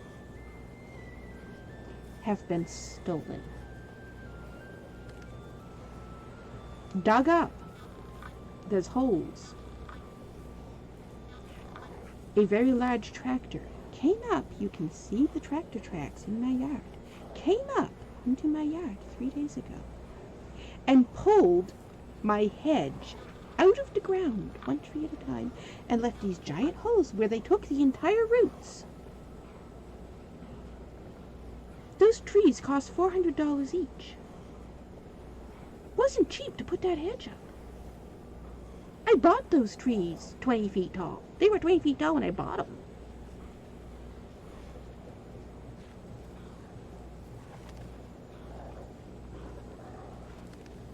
My entire hedge is gone. What I meant. That was one of the things that happened 3 days ago.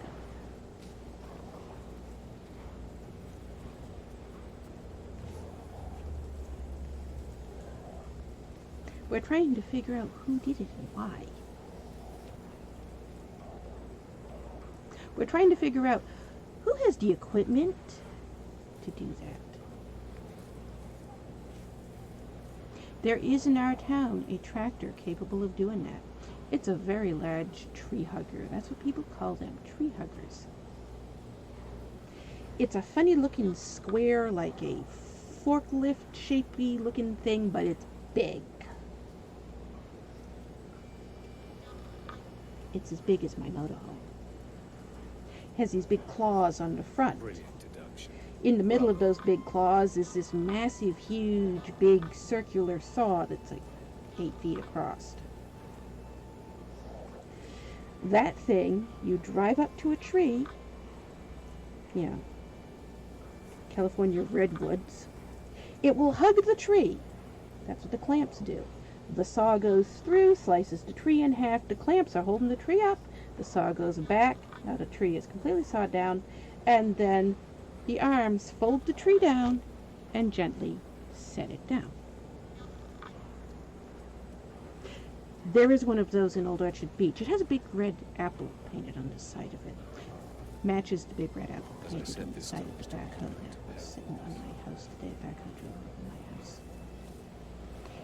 That is the only piece of machinery capable of uprooting trees and driving off with them.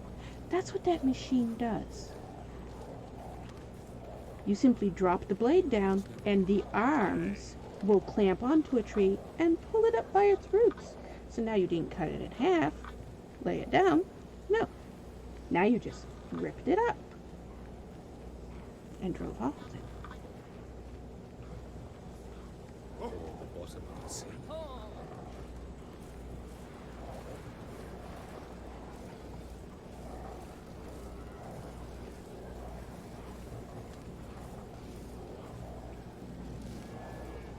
Somebody stole about $30,000 worth of trees out of my yard.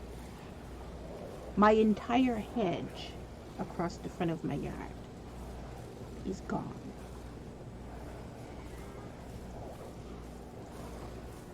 And there's a boat sitting there. And we know who owns the boat. And we called the guy who owns the boat because we recognize the boat. We're trying to figure out, why did you put a boat in my yard?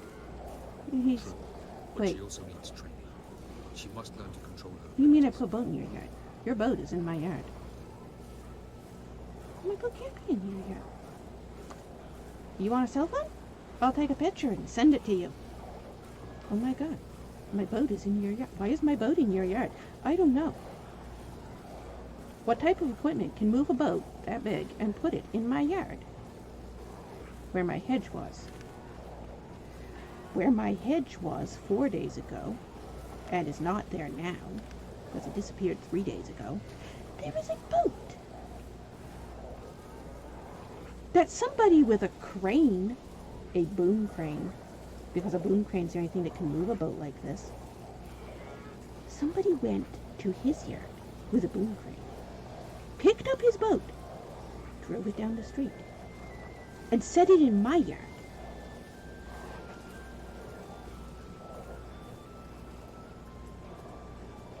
Where my hedges were, that are now gone.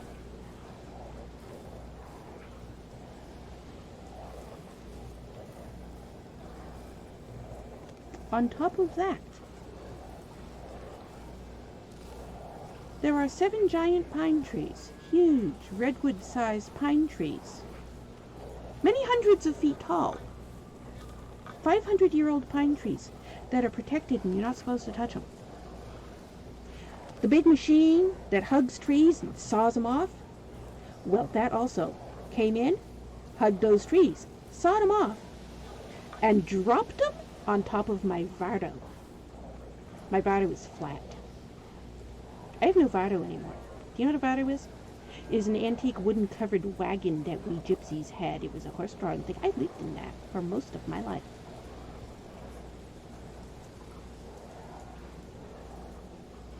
But I can't very well tie her up and teleport her away. My giant 200-foot tall pine trees that are 500 years old and are protected by federal law because they're an endangered species. Somebody brought in a gigantic tree-hugging machine to saw them off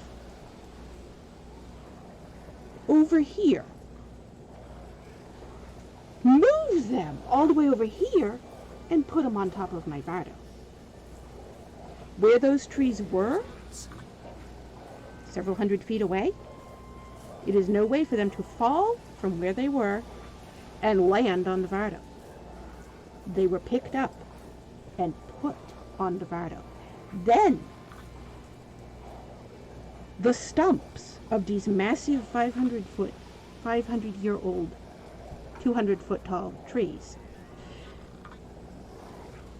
the stumps are as big as a house.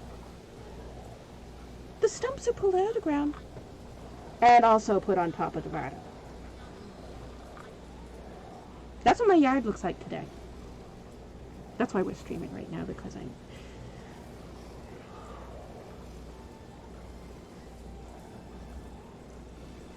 trained to not want to feel like I want to kill somebody and not know who it is. Who the hell does something like this? Like I said, the vandalism is beyond extreme this time. These are extremes that are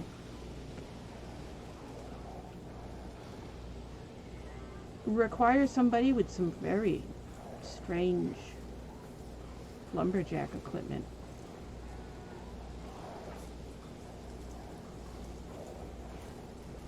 Which has had everybody asking the same question. When we talked to Don this day, and we told him what's happening, he's like, what? And then we sent him the pictures, and he's like, that's my boat. Wait, why is my boat in your yard?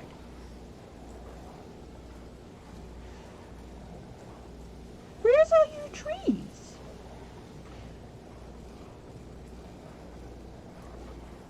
Did Mark do it? Normally I would suspect Mark of doing that. Because he did do stuff like that in the past.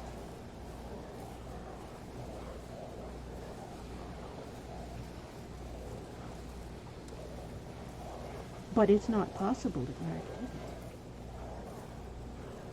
it. We know that. We have proof that there is no way he possibly could have done it.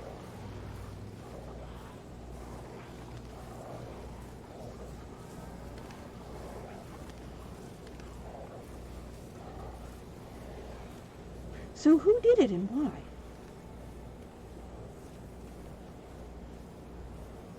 500-year-old trees that are protected by federal law are kind of difficult to replace.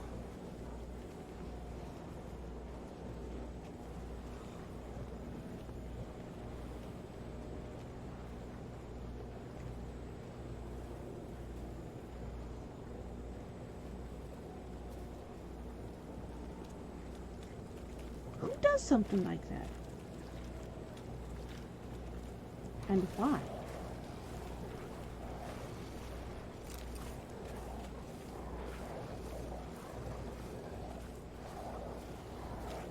And then there's my father's car. It's kind of V-shaped.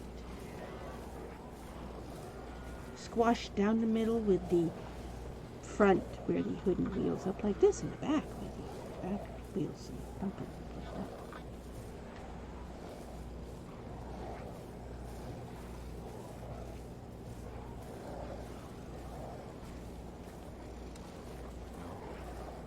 This is Ted Danner, time of the end. The world destroyed by the White Falls. And then there's the crew of police officers that showed up today.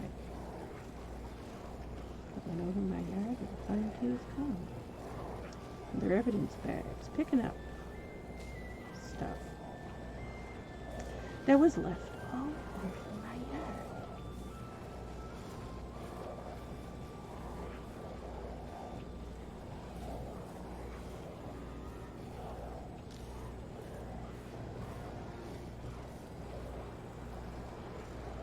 Which they did identify. They have identified. They know what it is. And they're confused and baffled and This? No. why would someone It's a do tattoo. this? I don't know. But I only know of one person in this area who makes heroin.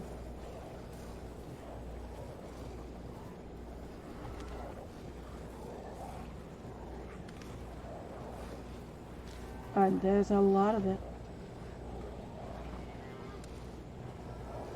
That's why they required so many police officers to come in.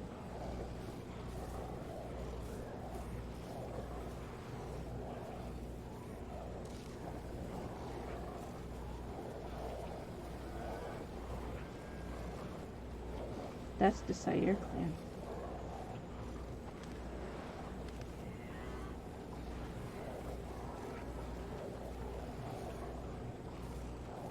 They own every heroin ring in this area. They are every heroin ring in this area.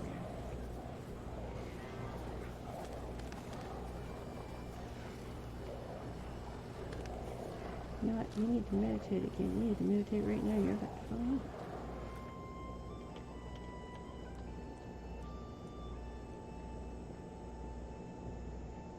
Eight? You need 8 because it's 90, right?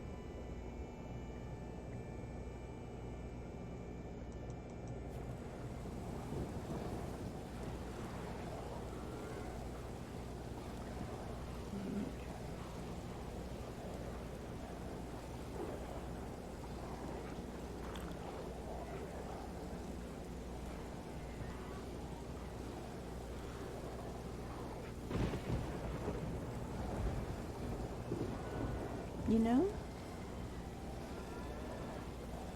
the tree hugger was out driving around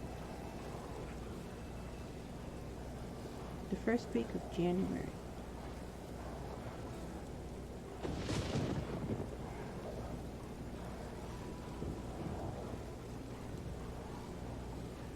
January 16th.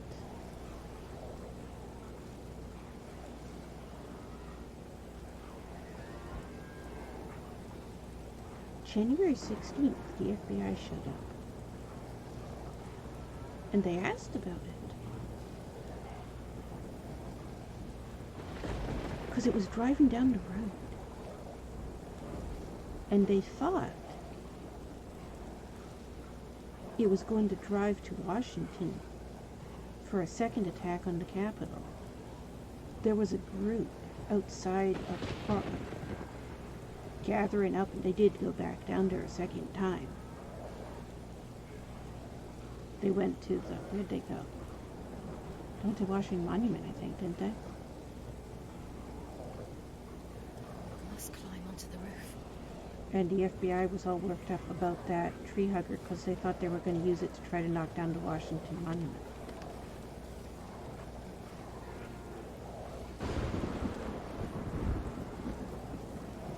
That's why they wanted to know. They were asking people, had anybody seen it? And I had, about a week earlier. He drove it down the road, right down our street.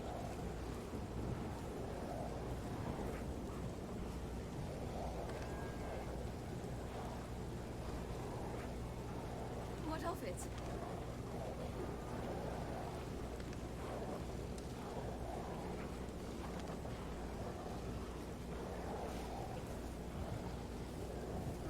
I'm just so baffled. That's why I can't sleep, though. I haven't been able to sleep ever since this happened because my mind has been like, why? What the hell did they do to my yard? And why?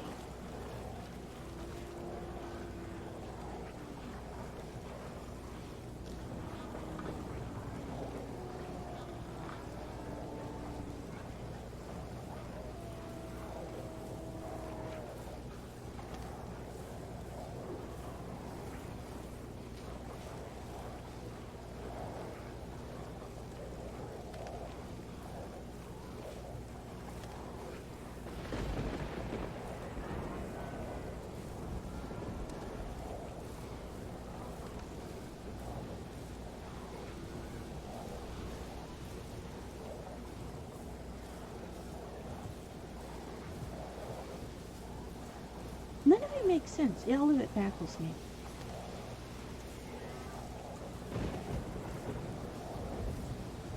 And that's why I haven't been able to sleep. My brain, every time I am so tired, I need to lay down and go to bed. And every time I try to lay down and go to bed, I just lay there and my brain goes circling over everything that's happened and wondering why. And I can't sleep.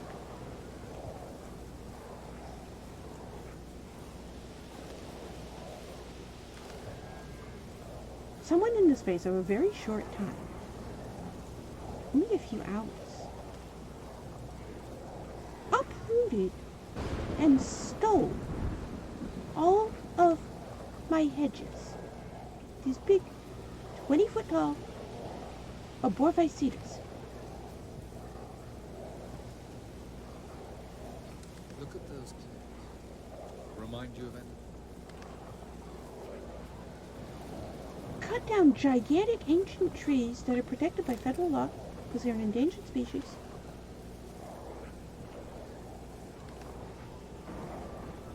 From 2 lots down. From Morin's yard. Drove them across Dawn's yard into my yard and put them on top of my garden.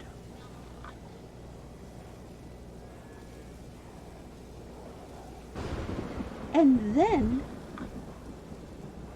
took heroin, lots of it, and put it in clumps all over every damn single inch of my entire yard. I had to have a team of police officers walking through my yard all day today. That's what we did today. Team of police officers walking all through my yard today. I found another one. I found another one with another police bag. How many millions in heroin did they pick up? I don't know. Didn't know what it was. I recognized it immediately as that. Damn, that looks like drugs. The police like, don't touch it. Don't get near it. Come right over. And oh yes, wow, this is drugs. It's heroin. Okay. I'll manage. What's it Get doing out of in my my way. yard? What the hell?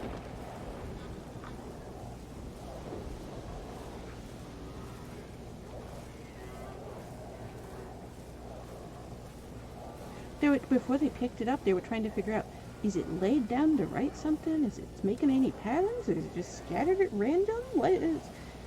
It's here, and it's here, and it's here, and it's here. Is it trying to spell out letters? I don't know. Can you get it out of my yard?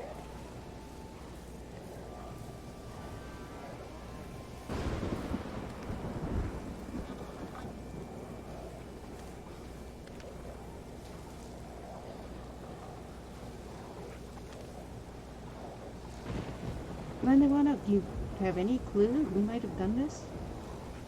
No. Well, the person known for doing stuff like this is dead. He died.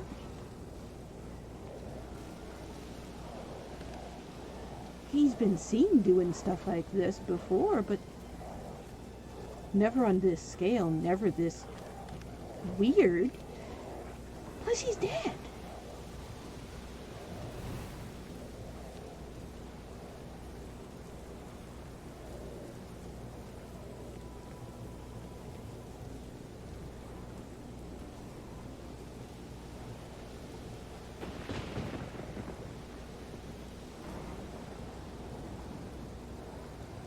So baffled by it.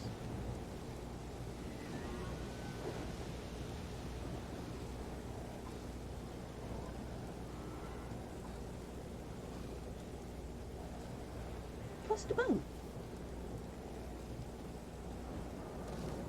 They took Dawn's boat. Had to have used a big boom crane to lift it out. We cannot allow this. Carry it out of his yard. Take it down the road. To my yard. Drive it all the way up in the back. And drop it in my yard.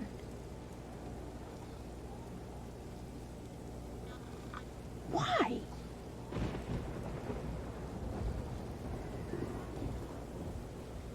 Police officers looking at the boat?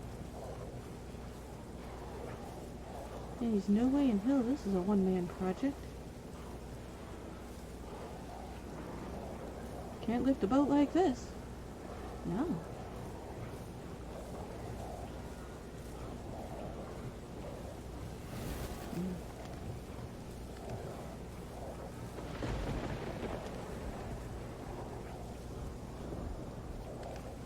John said he's going to send someone over to take the boat back out of my yard, put it back in his yard where it belongs, but why is it in my yard to begin with?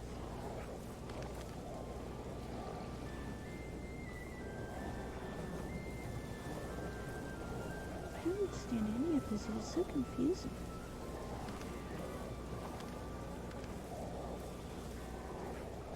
Or there has to be some type of a motive, reason, logic, something behind what they did. I can't remember what the hell it is. Or who did it. It was set up to look like Dawn did it.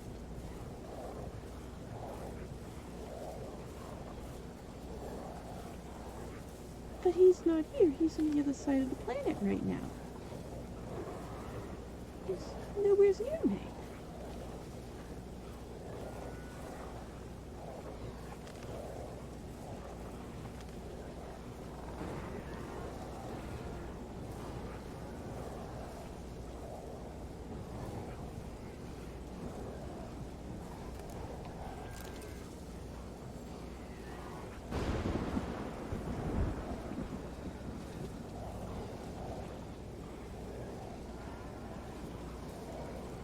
And the police officer's right, that it couldn't have been one person. There was too much stuff that had been done.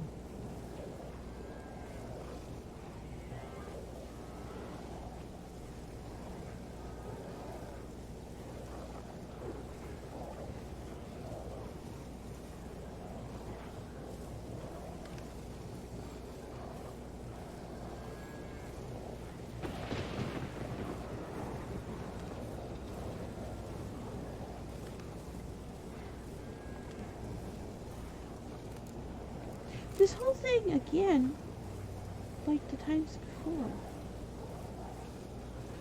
looks like I'm not who they think I am. And they've mixed me up with someone else. Which we have proof and evidence that was the case in other cases. That's known now that several of the times we had attacks, Avallac'h blackmailed you. they had the wrong Do you person. not remember? Tried to force you to warm our king's bed.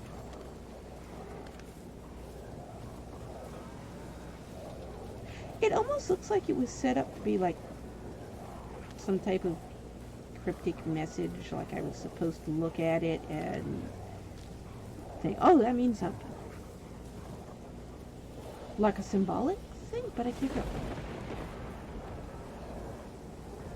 what it could be.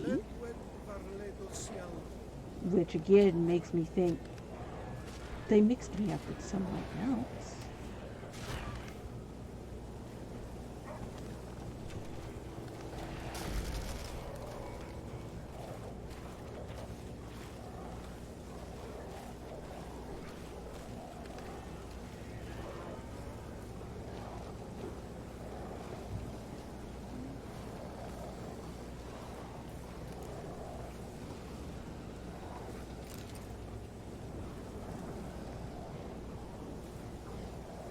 And I was asking, you started rebuilding the house again yet? No. Don't dare to. We've rebuilt the house 5 times now. Backflip over it. Bomb flew the next one up. Backflip over the next one. Backflip over the next one.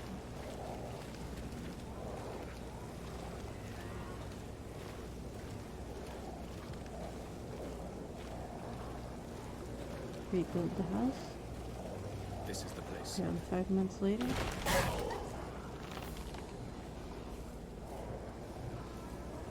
There's a lesson here.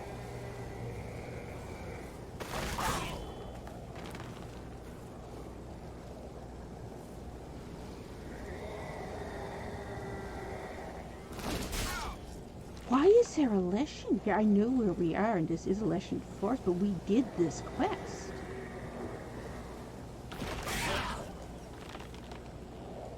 Where is it? I'm only seeing its attack, and I can hear it, Tyrell says. but I don't see it.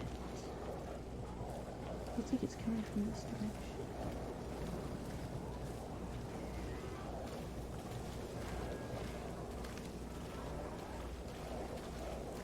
Where's its thing? Does kills this thing.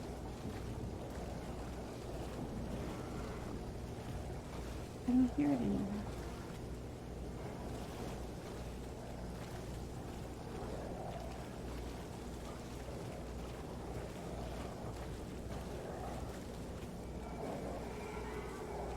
Okay, I hear it again. Now I hear this way.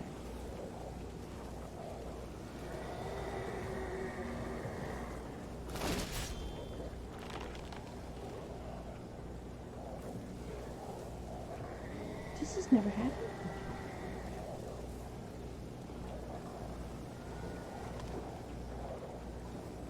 The lesson respawned after we did this quest. I didn't know it could. We don't come this way very often.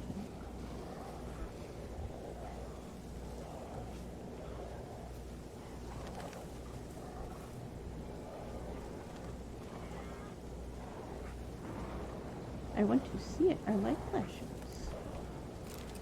I hardly ever see one. Stop attacking us when we came over here, sweet. Must be back down.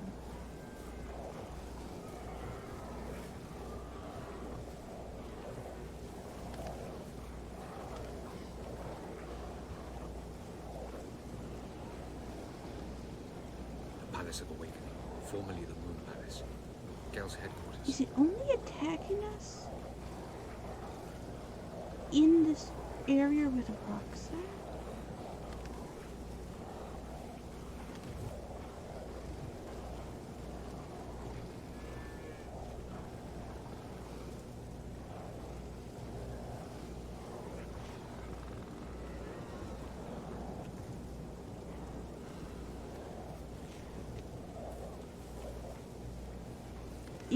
the game bugged out, Anyone home?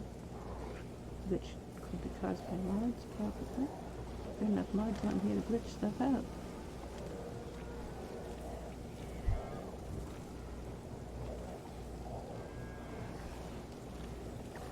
I haven't seen it yet, and I don't hear it anymore.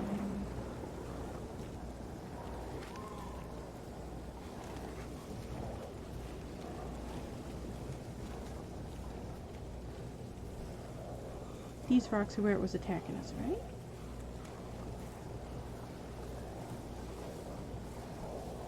Does it always attack here, but the lesson doesn't show up?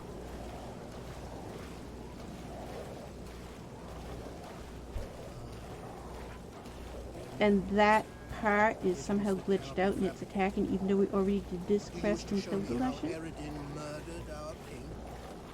And the Leshens are not actually here, we're just for some reason triggering the root attack.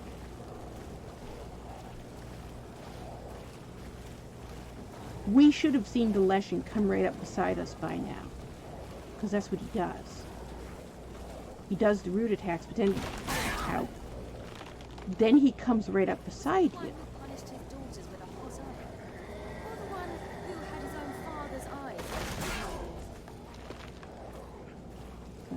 Can you make it so that? Looks like it can. I'm not sure what we cut on him. He seems to be able to. It's not killing him.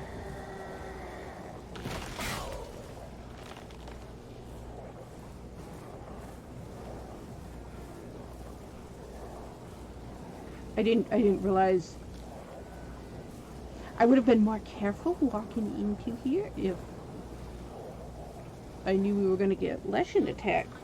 But we already did the Leshen quest. And I didn't think the Leshen could respawn. And I'm thinking it looks like it hasn't respawned. Just its root attack.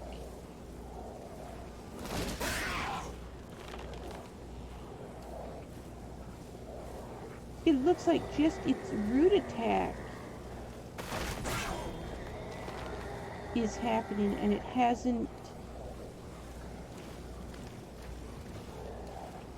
acknowledged that we completed this quest.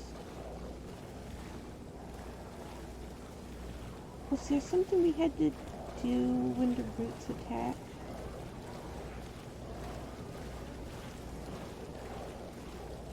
That's bizarre.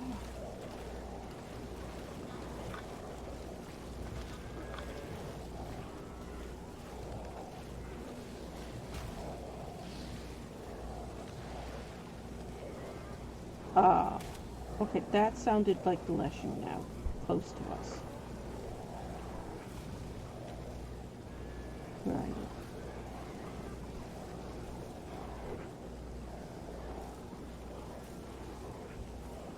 I think, do we have protection? Oh no, you're a bear. Wait, did you as a bear kill something? Is that what I heard maybe?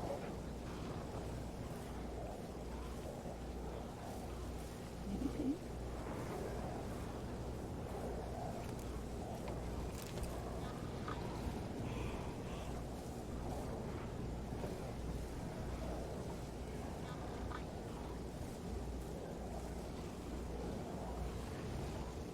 I know that the Leshen's attacks aren't necessarily attached to him.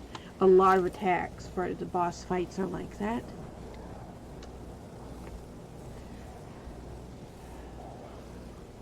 The Detloff attack is like that. And the Corinthia attack is like that. That's why when you fight Corinthia, a lot of people run into the Corinthia bug, especially if they're on deathmatch. It's more likely to trigger during deathmatch than any other time. When you're doing the Corinthia boss fight. And his attacks happen, but he stands there T-posing and he's just like he's dead. And you could run around and hit him and hit him and hit him, and he just T-poses and he's just standing there. Once that happens, he doesn't fight back. And you can just stand there and hit him and hit him and hit him, and eventually it goes through his health and he drops over. So it doesn't trigger the sequence of boss fights where you have all this stuff happening and then you trigger the next set and it's all this stuff happening. There's 3 levels of sequences in his fight. But they won't trigger if that bug hits.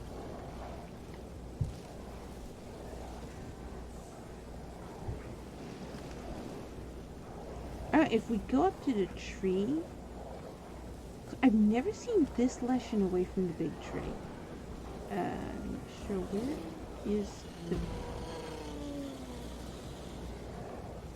Wait, are you hearing our rabbit travel companions?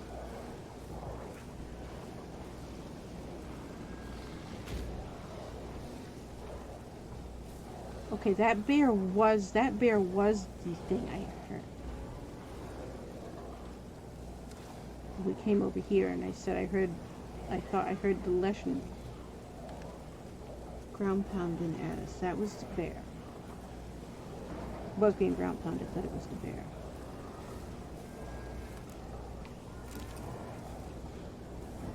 It's hard to see. I'm looking through these trees trying to see if I can actually see Leshen anywhere. I hear him.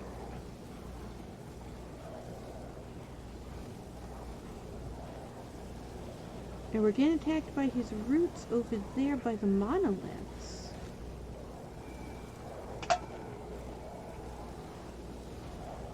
Hi, Rask. You coming up?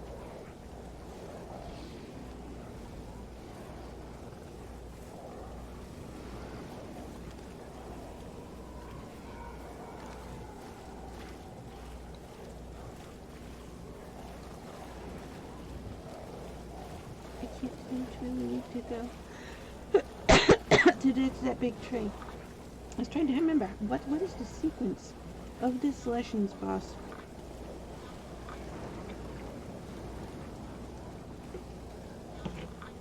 Because down here, it's early in the quest. And it's when you first discover it's a Leshen. It's this thing right here. Where you find this guy pinned to that, and you examine it, and you click on it, and yes, we've already done it, ain't gonna let us do it. So we already finished this quest. And then Geralt, who should be able to look at this and go, oh yeah, that's a Leshen, definitely killed him. Instead, you get this whole sequence of Geralt baby talking, I guess is what you would call it, to explain to the player what a Leshen is. Basically, is what is happening. He does this whole, twigs. Harder than normal. Sharp. Wonder what it could be. Again, you plan without even asking what I think. I've had enough of this. It's times like that when you're playing the game. He was killed by those roots. Wonder what it could be. Geralt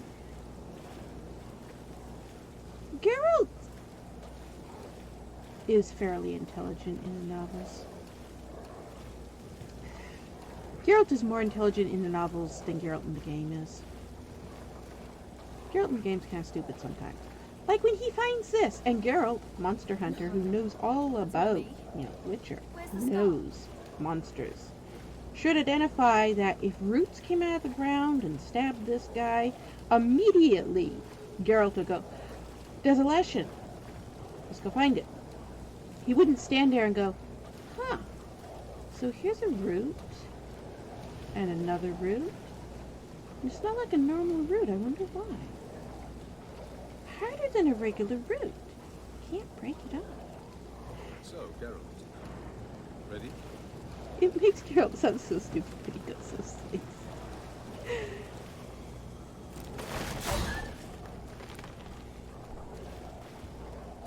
Yeah, so if it was actually the Leshen, it would keep attacking us. But it's not. When you come over here and you're talking about that, as soon as he gets done talking about it, then these roots attack. And you run away from them, and you run up over there, and then the Envikas attack.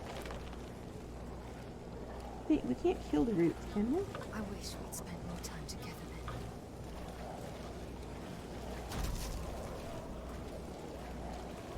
How can you still attack from here? Just because the girls are too close, I guess? Yeah, it's too close, too close. Siri's too close, right? Avallac'h's coded so that if Siri gets too close to him, he can't attack. It completely deactivates the ability to cast spells, so. I was trying to get 2 use hard back there, and it wasn't working. It's because Siri was beside him. Somewhere around here, there's a hill with a big tree, and I was thinking, is it up there? Am I looking right? Can't see through these trees good. Extreme low visibility. It's hard to tell. When we get up on a higher enough spot, we can look around.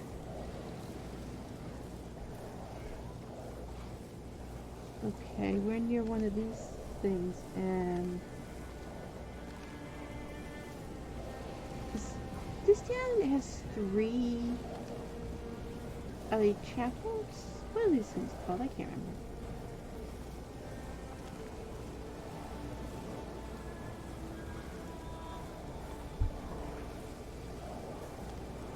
Shame I can't do that at will, because I'd really like to now.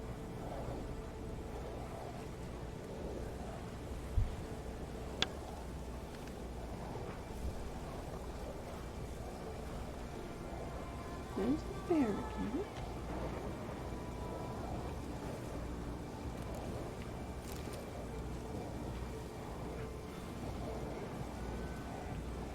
Is this the tree with the 2 faces on it? It's not, is it? Is it? No, this is just...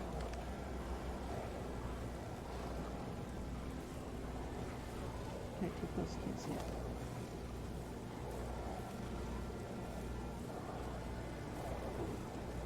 it. Is there anything? Not here.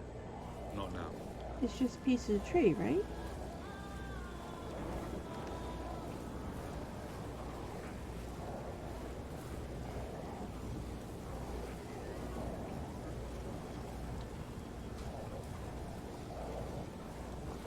For the sawmill?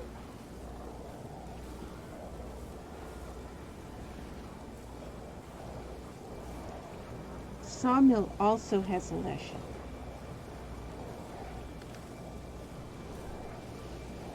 Did we kill the Leshen at the sawmill? I don't think I did. I don't know.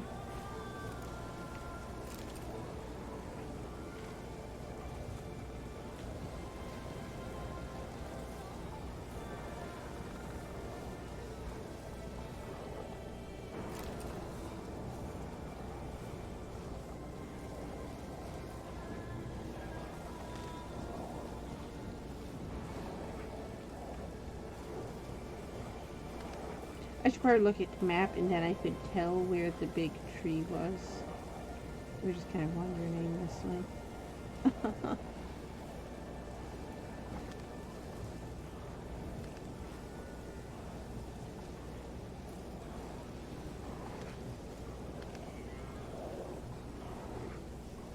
We'll do that.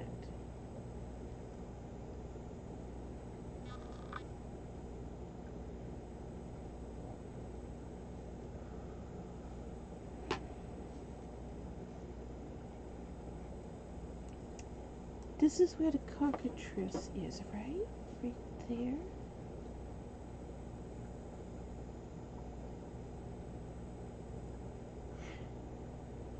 So the big tree I'm thinking of should be right here, yes? That's quite a ways to go. Okay. So we're nowhere near. the Leshen's actual spawn point. But it should. What happened? You get the jitters?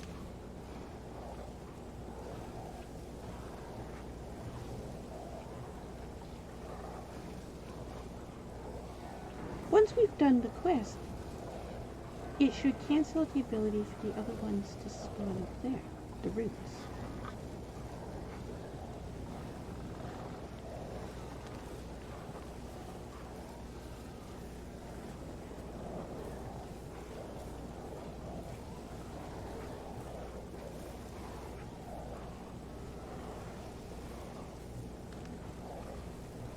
We got a trio of trees here. I am going to stop the game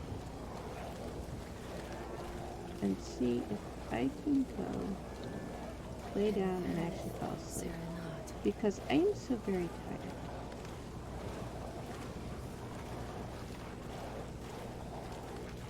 I've had so much trouble getting to sleep. Sooner or later, I'm going to reach a point where I'm just going to sleep, and I'll be asleep for a few days. But I got 1 hour of sleep yesterday, and that was it. Just as Eridan can sense where I am. And no sleep the 2 days before. I've done 3 days without sleep. It's just that much.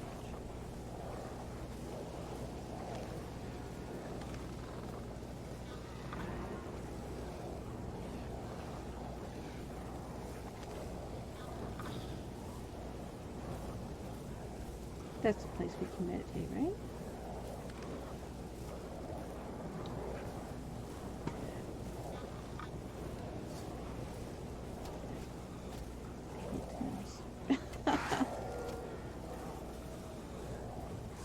You guys just attacked the wolves? Why are you attacking the wolves? The wolves aren't attacking us. Why are you guys attacking us?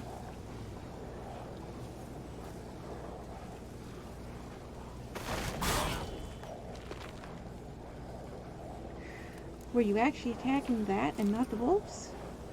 And you just did it out of sync? I don't think so, because they killed the wolves. Maybe. I was getting ready to stop here. Then the food showed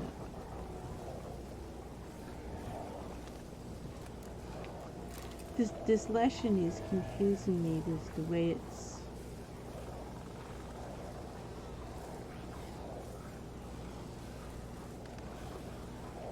not following the laws of how the game engine works.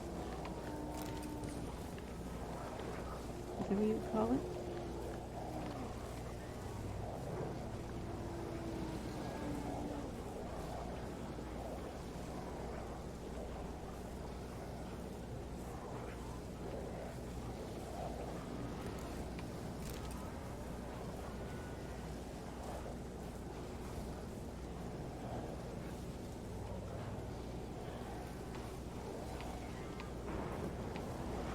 You can't jump anymore? Oh, it's over 60 pounds. Yeah, you can jump. No, not 60 pounds. 60%.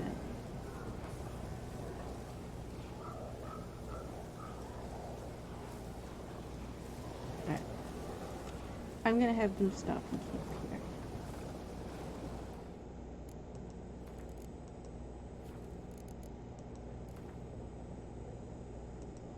I want 2 saves.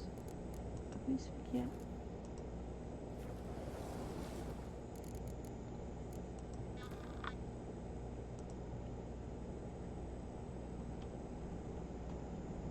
I'm wondering if we reload the game, that's why I want to stop. We just got attacked by roots.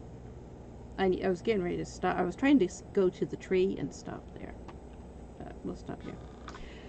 I want to see if we reload the game, if that stops the roots from attacking us.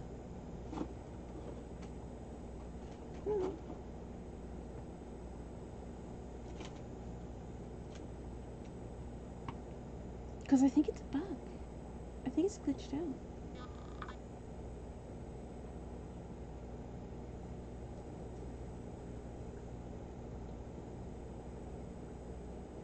If it was actually the Leshens spawned in, it would have attacked us by now. We would have seen the Leshens show up with the black wolves with the glowing eyes and the crows that dive bomb us. And that hasn't happened yet. The way Leshens attacks are triggered, it does the root attack, it does the root attack, it does the dog attack, it does the root attack, it does the root attack, it does the crow attack. And then it repeats. It's just doing the root attack.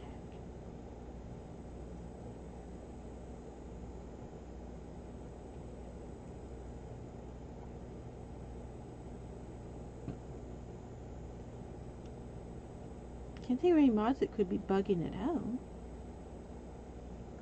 Because this stuff isn't edited.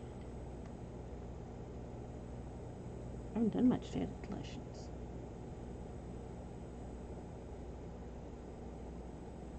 Oh well. We've just gone over 3 hours anyways. So.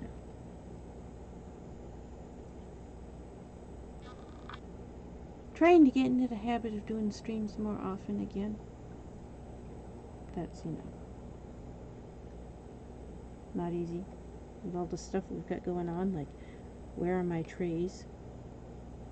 Why is there a boat in my yard? Why is there heroin all over my yard?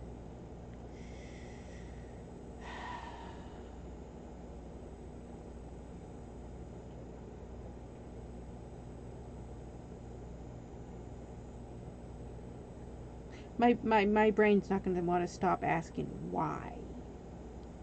And I'm not going to be able to sleep. Again. For 4th night. I need to sleep. The problem is I'm tired. I'm tired. So I should be able to sleep. My brain's gone into hyper mode doing nothing but going over what just happened over and over and over again and trying to figure out who did it and why. I can't understand the logic behind this massive destruction of my yard.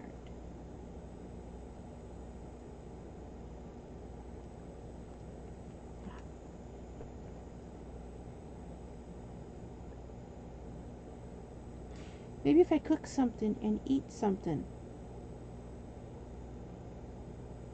that'll help me sleep.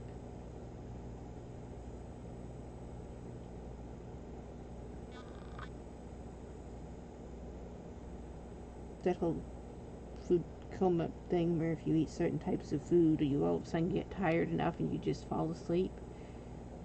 Since I'm so tired, maybe doing that would actually make me fall asleep.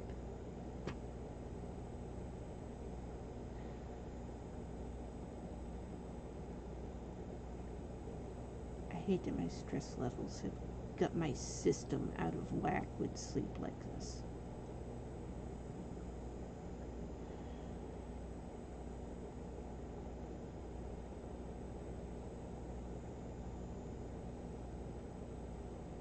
You've probably noticed at some point that I don't deal with death well. I said, this particular attack saw a death with it at the same time.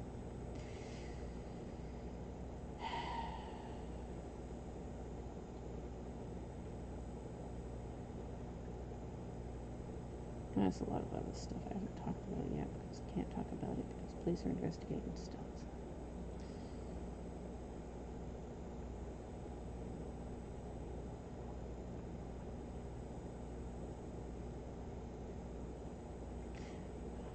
I'm going to go try and lay down. See if I can fall asleep. And get some sleep for the first time this week.